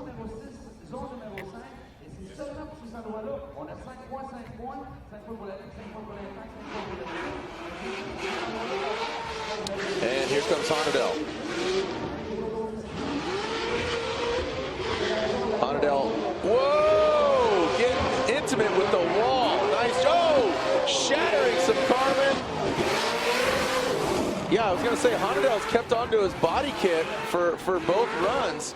Now that Race Factory wing looks like it's seen better days, but evidence of getting tight to the wall, and it's just flapping away. Whoa! Boom goes the dynamite. It's a party. Alec Honadale's your ringleader. That was awesome. Cool wing, bro. That was awesome. First guy to kind of do a fate entry there, and you can see he's going to push a little bit hard here. Should have got into the bank probably about midway through. Then you can see right here he taps the wall. He's able to hang it onto it, which is really impressive, and still get back around to that second, or that first inside clip rather. Some backfire there through the second outer zone. Really just running through the course with incredible amount of speed. Nice snappy transition back around. Boom, pops that thing up in the air and pieces flying all over the car. So Alec Honadale, impressive there, able to hang on after big contact with the wall in turn one. And looking like, let's see, what was the score on run number one? 57. So yeah, that'll definitely better at 57. So he was going for it there. So nice job by him. Just have to make a couple little repairs, a little patchwork. Just a little dab will do it. Just some zip ties and some racing tape. We'll be back out there ready to party tomorrow. I want to thank Urban Air Initiative. Fix Your Fuel. 79 for Injuku Racing. FixYourFuel.com. S14 Alec Honadale. Just gonna put a little bubblegum race tape. We'll be back in the mix. Dai Yoshihara, turn 14 distribution, Falcon Tires, Subaru BRZ.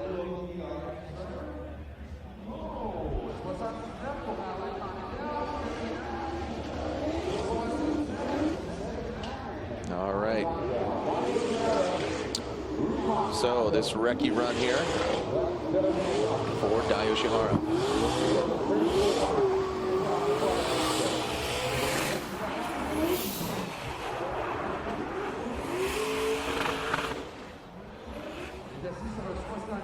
Okay, and Dai, a couple more clips on his recce run.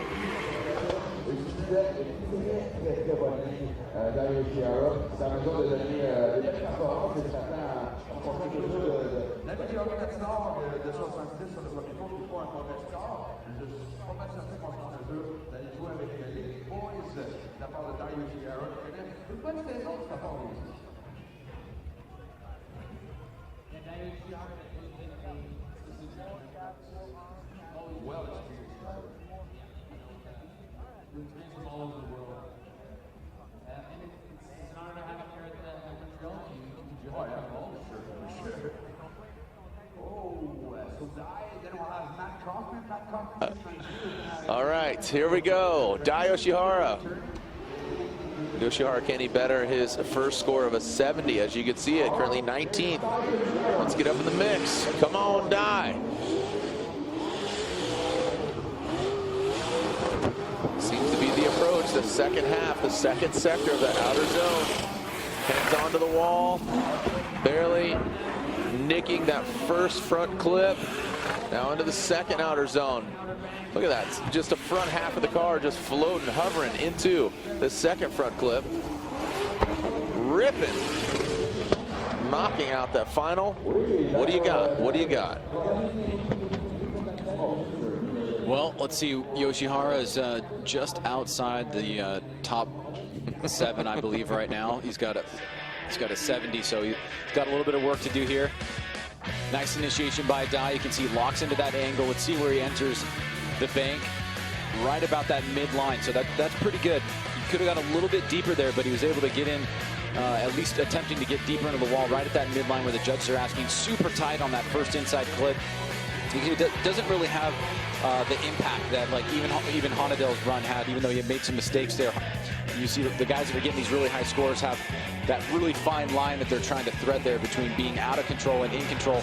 Dye nice and consistent and smooth. He's going to get a good score here. I'm just not sure that it's going to get him up to the number one qualification. Yeah.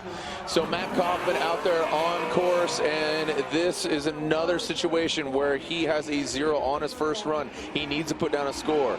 And contrary to popular belief or what it might seem, I am not inebriated on any substances whatsoever. Just having some fun here as we're having some fun up here in Canada, Ryan. And an 80 for Dai Yoshihara puts him at a 14th. Ryan, so people are inquiring if I'm drunk. Oh, no, I can verify that that's not the case. Completely sober, just high on life and the presence of greatness. Hey, grab another beer. Shh. Oh, too funny.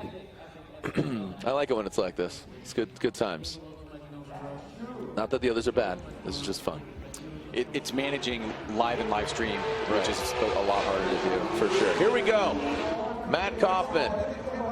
World War Kaufman. Come on, he had a fantastic run up until that first front clip. Can he put it down now? Man, he is just standing on it. You can see him kind of slowly moving through the course, but it is just maxed out. You know, speed no longer criteria. It's all about, again, initiation, fluidity, commitment, angle, line, style.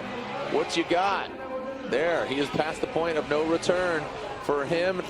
Big angle there from Kaufman. The machine was built for war. World War Kaufman. What do you say, Ryan? Well, he's 100% in the show now. It's just a matter of where the score is going to be. A good, solid run overall for Matt Kaufman. We'll take a look at it. He's going to miss the touch and go, and I think that that's going to be something that we're going to talk a lot about this weekend. You know, the judges have placed some emphasis on that. There's certainly points there, and it really does help set you up for that second outer zone. Let's take a look at Kaufman here on the big bank. You can see he doesn't get as deep as you'd like him to, but he stays at least on a mid-high line throughout the majority of the bank, or from the middle section over. Nice job on that inside clip. And then there you can see bypasses the touch and go, gets into the second outer zone a little bit late there. Much better job on that second inside clip. That's where he had problems the first time around. Much drier now. Smooth, fluid through that final turn. Drops a tire, throws some mud, and he'll be in the show. And let's see where score comes in. Doing the Mr. Miyagi to you. The healing. It worked pretty good. That's where I need some healing too. Yeah, I need some healing power. All right, Vaughn Gittin Jr. Sweet A's. Vaughn Gittin, Monster Energy, Nitto Tire, Ford Performance, Mustang RTR. We got the windows cracked so we can feel it. Listening to commentary greatness. Everybody's Andrew K, WBMX, or I called him Andrew. Yeah, it is Andrew. People are really digging the Oreos. I know, but they don't know they're actually not Oreos. Maybe we can get an endorsement here. What's the brand? Candia. Candia. Get some Candia. These are an all-organic Oreo alternative. So an 81 for Matt Kaufman. An 81 puts him into 13th position. Matt Kaufman. How does it feel, Matt? An 81 gets you into lucky 13. Is it lucky or unlucky?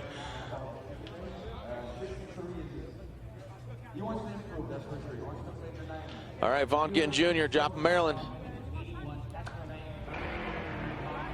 Here we go. Vaughn Gittin Jr. As he was one of the top 4 qualifiers according to you, the fans. Oh boy, that thing is gripping up and not getting him all the way out to outer zone.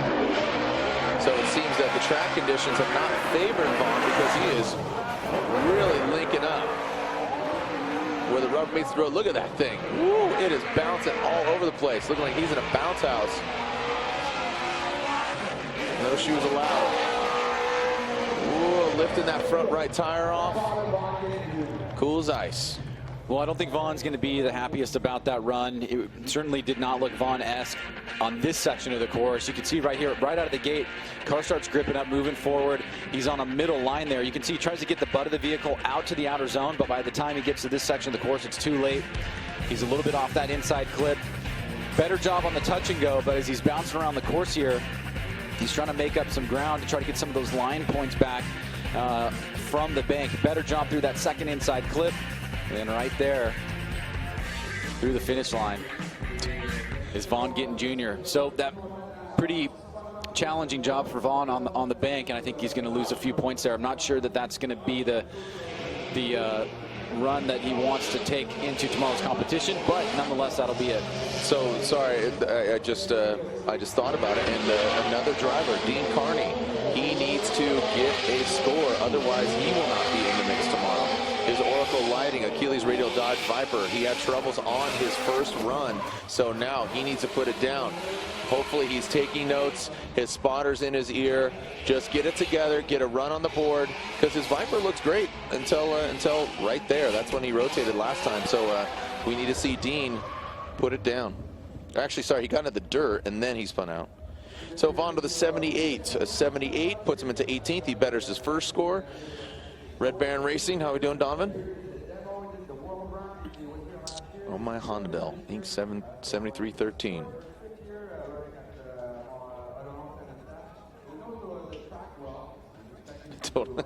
Are you seeing these comments? I am not. Ryan, I bring out a breathalyzer. I have not had a beverage yet. Oh, man. All right, so Pollock still leads the pack, 88. James Dean with the 88, but he does have a second run. Max Frolic, whatever's cold. And Ryan Turk with an 87, Field with an 86. Where is Dean going to place himself? I have high hopes that I think he's going to do good right here. I think he's going to show up and really drop a big score. All right, so the Oracle Lighting Achilles Radial Dodge Viper in that first outer zone. Look at the trail of evidence. Yes, the Dodge Viper of Dean.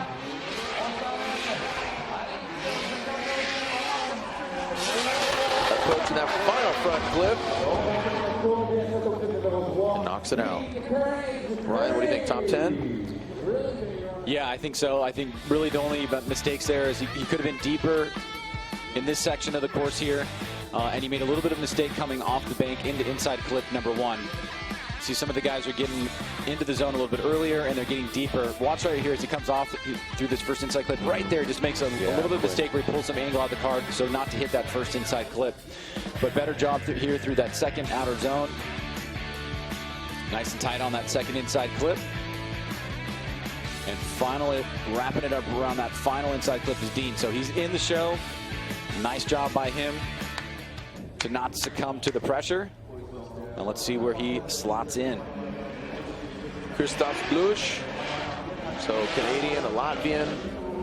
I mean, look at the diversity. We have, you know, the Irish driver, Dean, James Dean. You got Norwegian. So Christoph Blush, he had a phenomenal first run. You wonder if the drier conditions are going to help him or hurt him. Is he going to better it? Who would win in a fight, me or you, Ryan?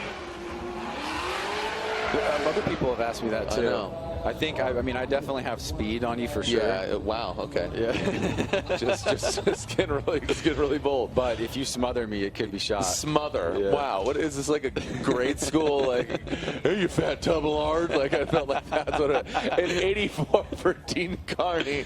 So he does get in the top 10, and 8th position for Dean Carney as it stands right now. So a great showing from him. If we don't get the McRib, can we at least have Domino's hot dog stuffed crust?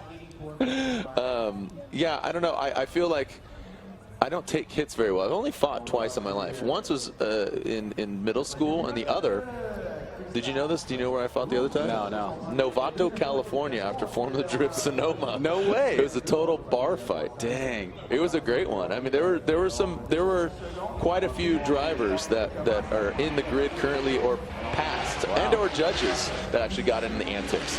All right, here we go. And Christoph Blush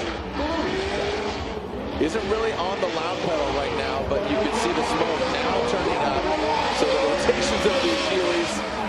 That was kind of interesting though, huh? Because it had the angle, but didn't have the rah. There it is. That's the note we're looking for. But I mean, they're not judged on exhaust note. It was just interesting. Whoa, big angle there from Christoph. And you see him just knocking over that final clip and the corner worker really getting a workout. Well, Kristaps has certainly been one of the guys to watch this year. He's had so many awesome moments. He speaks his mind. He's hilarious. He's a great guy, and he's an excellent driver. And as you can see here, he's not afraid to get into the wall, and he gets in nice and early. He stays deep, has a little bit of a flub right there, but he's able to keep the car with some sense of fluidity through that first inside clip. Now he tries to get out to that second outer zone. Watch that left front right there. It's going to pick up off the ground very tight through that section. You can see just rocket ship through that second inside clip and then through the finish line. So Kristaps continuing to show how quick that vehicle is, as we'll wait for the score and take a look at Odi Bakchis as he heads out on his recon lap. Mama Bear 86, what's your least, I'm assuming that's a typo there, what's your least favorite F3 track? That's kind of a hard question. It's kind of like your kids. But, you know, I used to not like New Jersey, to be honest. I used to really not like it. But it's made some fantastic battles, and I know the photographers really enjoy it, and it does make for some dynamic, you know, dynamic driving. What would you say your least favorite track is? Interesting. You know, I mean, I would have to just say in general.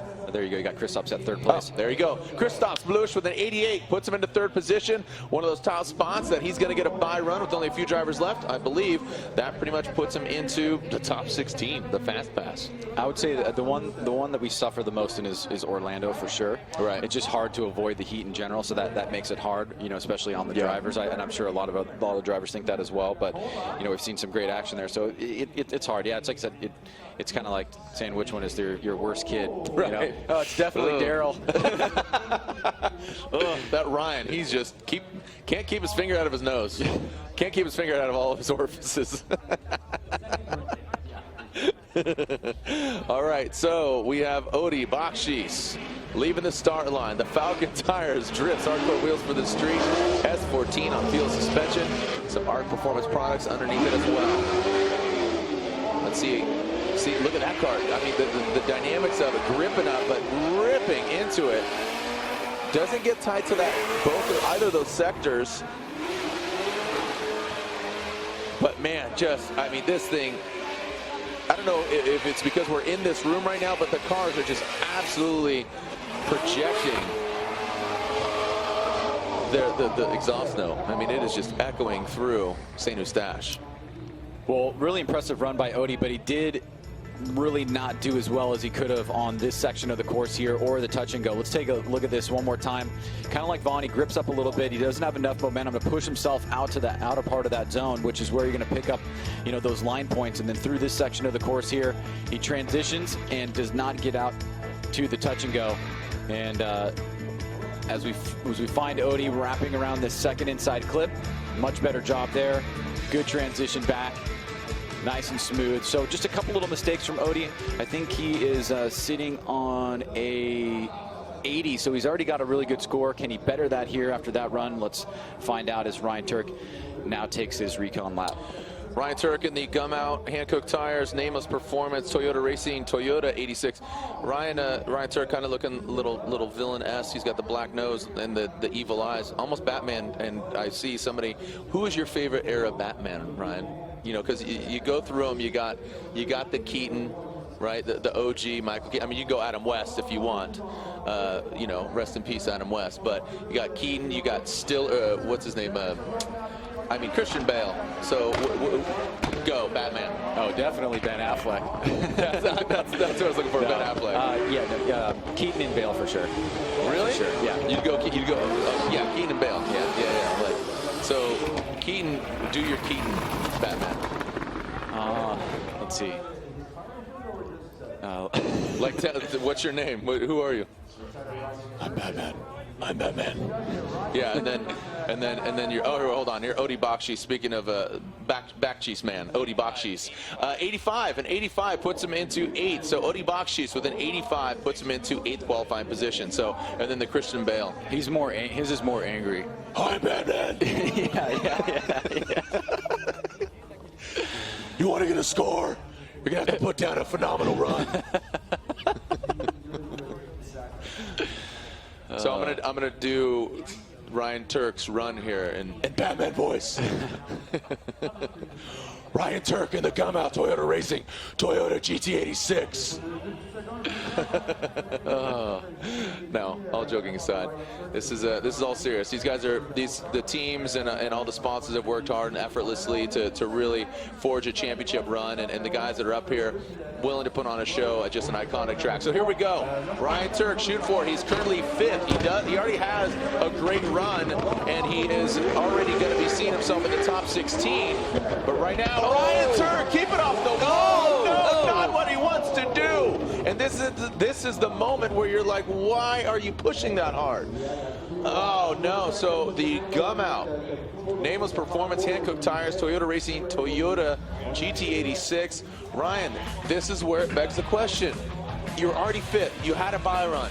Ryan, why did you push too hard? Well, we talked about this quite a bit in the drivers' meeting, and one of the points that was brought up by the judges was that the first half of the bank actually does not have a perfect kind of angle to it all around. It kind of comes in and out in certain places, and it doesn't really start getting like a real arc until about the middle section, and that's why the judges say wait till the middle section if you'll get full points if you enter there.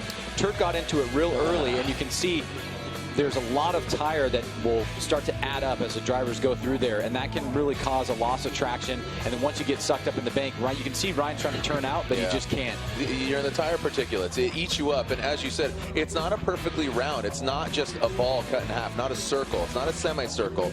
It's more of a bell curve. It really kind of has an arc to it. It's not a semicircle. So again, thanks for joining us here. We'll make sure that Ryan is safe. It didn't look like, you know, too hard of a hit. There he is. He's out of the car, so that's a great thing. More than anything, ego's bruised and the vehicle has seen better days, but fortunately they have all the way from today till tomorrow through the 32. He's currently sitting top 5. He has a great qualifying position, so when we return, we'll continue with the second qualifying runs for the remaining drivers here at round 5 of the Formula Drift Black Magic Pro Championship presented by Blackview Dash Cameras. Ryan Sage, Jared Dienda, we'll be right back.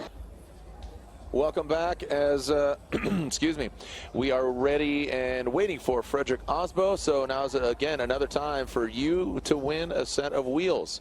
How? Well, you're going to snap a photo and hashtag FD Centerline 17. So tag a photo of you watching this weekend's event, hashtag FD Centerline 17. Enter to win a free set of Centerline muscle car wheels as run by Chelsea DeNova on his BC Racing Nitto Tire Ford Performance Mustang RTR. So again, hashtag FD Centerline 17. So if you want a different variety, because there's many flavors out there when it comes to wheels, you could win a set of Drifts wheels as well, as run by that of Odie Bakshi's. Tag a photo of you watching this weekend's event, hashtag FD Drifts 15. Enter to win a set of Drifts wheels, DRIFZ. So again, hashtag FD DRIFZ 15. Enter to win a free set of Drifts, hardcore wheels for the street. Frederick Osbo should be making his way any moment. Any moment. And now. How about now? The Rockstar Energy Drink Nexen Tires. Toyota Racing Toyota Corolla IM is pulling up now. Really cool entry. I like how they go under the thing and get some cool photos. Andy Yen, one of our judges, took a couple cool photos from overhead. This place is going to be bananas tomorrow. I'm excited. Ryan Sage fully torqued. He's hopped up on cookies, supplements, just the fillings of the cookies. More than a filling. Here comes the Norwegian Hammer. This is his recce run. Look at him working that wheel. It's like he hit a beehive in there. Swinging his arms.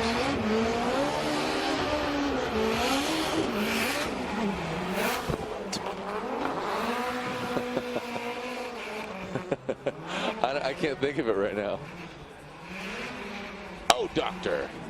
You can't just put it out there. It's got to be warranted. It's got to be provoked when people ask for an "oh, doctor." What's really in those organic cookies? Keep it legal. Eek. Ryan's team be like. Oh.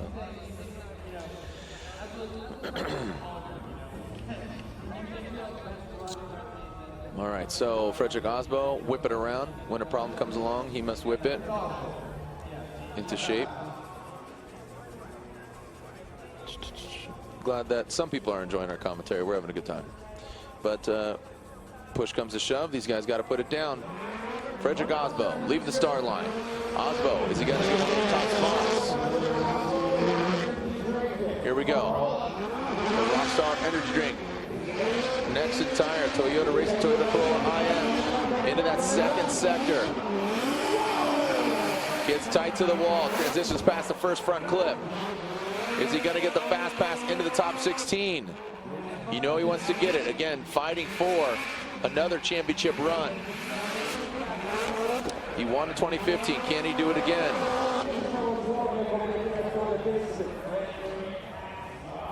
Kind of crawling around that. Not. I mean, you know, comfortable, good spot. Well, do you think that gets in the mix? He needs an 87 to get into the top 5. He's got an 84 right now. Let's see how he does here. He does enter about mid-bank right there. Doesn't get completely deep into that zone. Kind of has a little bit of a weird straightening coming off. Not quite a zero straightening, but just a little bit of a mistake from that transition.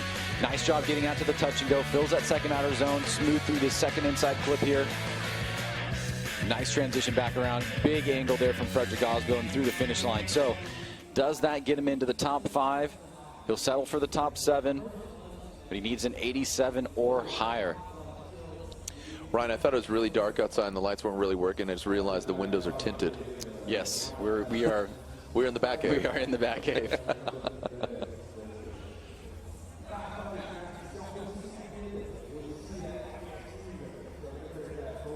Michael Essa, Essa Autosports, Achilles Radial.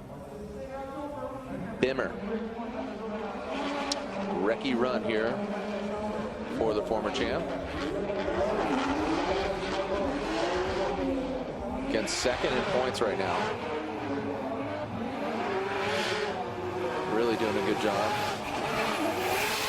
I think his car is one of the most densest smoke producers in the Formula Drift field. Would you agree, Ryan? Yes, Doctor, I would concur. Scalpel. Scrub in Sage. 87. There you go. So an 87 puts him into 4th. That's exactly where it needs to be. Now you're gonna see what's kind of starting to take effect here, Jared, is the tiebreakers. Yep. So 87 would have got him into 5th place, but it's getting him into 4th because he has the higher the higher first run. So in the case of like Justin Pollock, we knew that he was not going to hold in that 1st place position because unless James Dean gets a 0 on his final run, that's going to be the only way that they're going to have a tie that will have to go to another category. Assuming James Dean gets a score, he'll break the tie of 1st there. But so we're going to see this come into effect, and let's see how Michael Essa does here on his 2nd run. Michael Essa, 2nd run, Essa Autosports, Achilles Radial, BMW. Coming down the straightaway. Boom, initiates. Woo, look at this. All right, so as the judges said, you know, kind of forego that first portion, now diving in. Back bumper deep. An earlier transition past that front clip. I think he got out of shape there, potentially uncomfortable. Knocks over the 2nd front clip. Now, I mean, again, look how dense this smoke is. Knocks out that front clip and knocks off, looks to be like his front bumper, but and just shoves it out of the way. Oop. Well, and looking at some of the scores up there, you can see how tight the field is right here. From 21st place to 1st place is basically about 12 points. So Michael Essa has a 79, I believe, from run number 1. Excuse me, 76 on run number 1.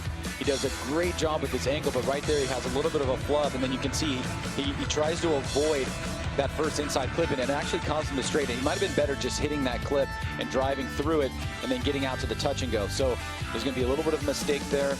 We'll see if he betters the 76. He wanted to get into that top 5, top 7. I'm not sure that's going to do it. But Michael Essa is now done for the day, and we'll wait to see where he goes. And James Dean leaving the line and not getting a 0 will solidify his 1st place qualification unless we'll take a look at Christophe Bluse's second run. What did Bluse have on a second run?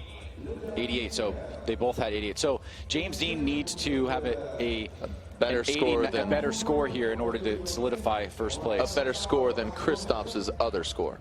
Yeah. And what did Christophe have on his second run? On both runs? Okay. So he needs an 83. He needs an 83. Okay. All right. So what do you got, Diener? Mean Dean Machine James Dean from Full of Steam. He's about to ream, see what he can do. Maybe he's full of cream like the cookies that you just ate. Just threw freestyle? I'm just dropping bombs, dude. Nice. Michael S. 76 to 76. That was his first run. A 75 on his second. So 20th place. James Dean on his recce run. So just to clarify, he is shooting for that #1 spot. Justin Pollock, James Dean, Christophe's all in the mix, but Pollock had a 0 on his other run other than an 88, an 82 for Dean on his first run, so an 83 is needed in order to call it is trump Christophe Bluche.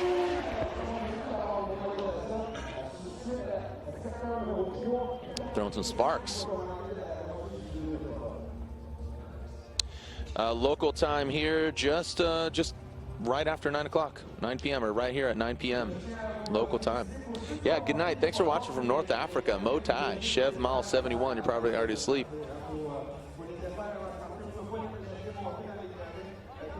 Look at those. Look at the score. Look at the spread here. 80, 80, 80, 80, 80, 80, 80. Wow, look at that. I mean, this is, you know what, you know why? I'm excited because that's just saying like it's a party tomorrow. Yeah. It is going to be a barn burner, as they say. Where is oh, the pizza with no crust. Here we go. James Dean, second run. He needs an 83 in order to trump Christophe Bluche. Now, nice job by James Dean so far. Big angle, you can see the reflection and how close the taillights are to the wall. Snappy transition, bringing to the second outer zone. Whoa! You can see him tipping it, firing off. Nasty transition, and just a cloud of smoke coming off the Wordhouse Drift Team Falcons RS15. Is that enough, Ryan? Is that an 83? What say you? My intuition is telling me yes. Oh, that was 007. Yeah.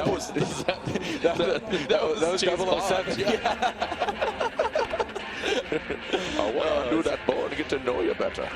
Yeah, I have a feeling this is going to come in at an 83 or higher. And let's take a look here, because this is going to be another important moment for James Dean in his 2017 campaign. If he qualifies #1, he'll be building more momentum in that championship chase.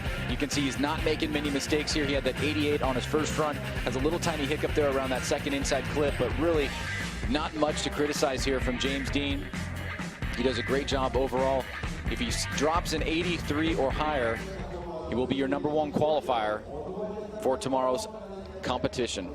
Shake it, not stirred. I love you very much, Minnie Penny. Well, thank you guys again. It's been a blast to show and party with you guys. Round 5 of the Formula Drift Championship. An 88 on his first run. 85 on his second run. So he holds on to the #1 spot. So an 85 on his second run. James Dean is your #1 qualifier. Ryan, look at that. The fans looked in their crystal ball. It was more than 20% said that James Dean was our #1 qualifier. He currently leads the championship. Is that where you think he'd land? In the #1 qualifying position, I mean, obviously he always has that chance of doing so, but the high probability of doing so given his track record so far. But he has continued to impress. We haven't seen many chinks in his armor, and he's moving forward tomorrow in trying to kind of recapture and establish that advantage that he has in the championship chase. But this is the second half of the season. The guys are starting to learn, you know, James and his tendencies, and we'll see how the bracket lays out. We'll have that posted on the website shortly for everybody, and we're looking forward to a tremendous day tomorrow here at St-Eustache. Yep. All right. Well, thank you, Ryan Sage. Thank you to our judges. Thank you for joining us. We'll see you tomorrow. Check FormulaD.com. Of course, the app at Formula D, Instagram, Twitter, Facebook, as we saw some exciting things unfold with wet, dry, regardless. It's Formula Drift. It always delivers. Thank you, and we'll send it tomorrow for the 5th round of the Formula Drift Blackmagic Pro Championship presented by Blackview Dash Cameras for Jared Deanna and our whole team. We'll see you tomorrow. We'll see you online. We'll see you another time. Send it. We'll see you tomorrow.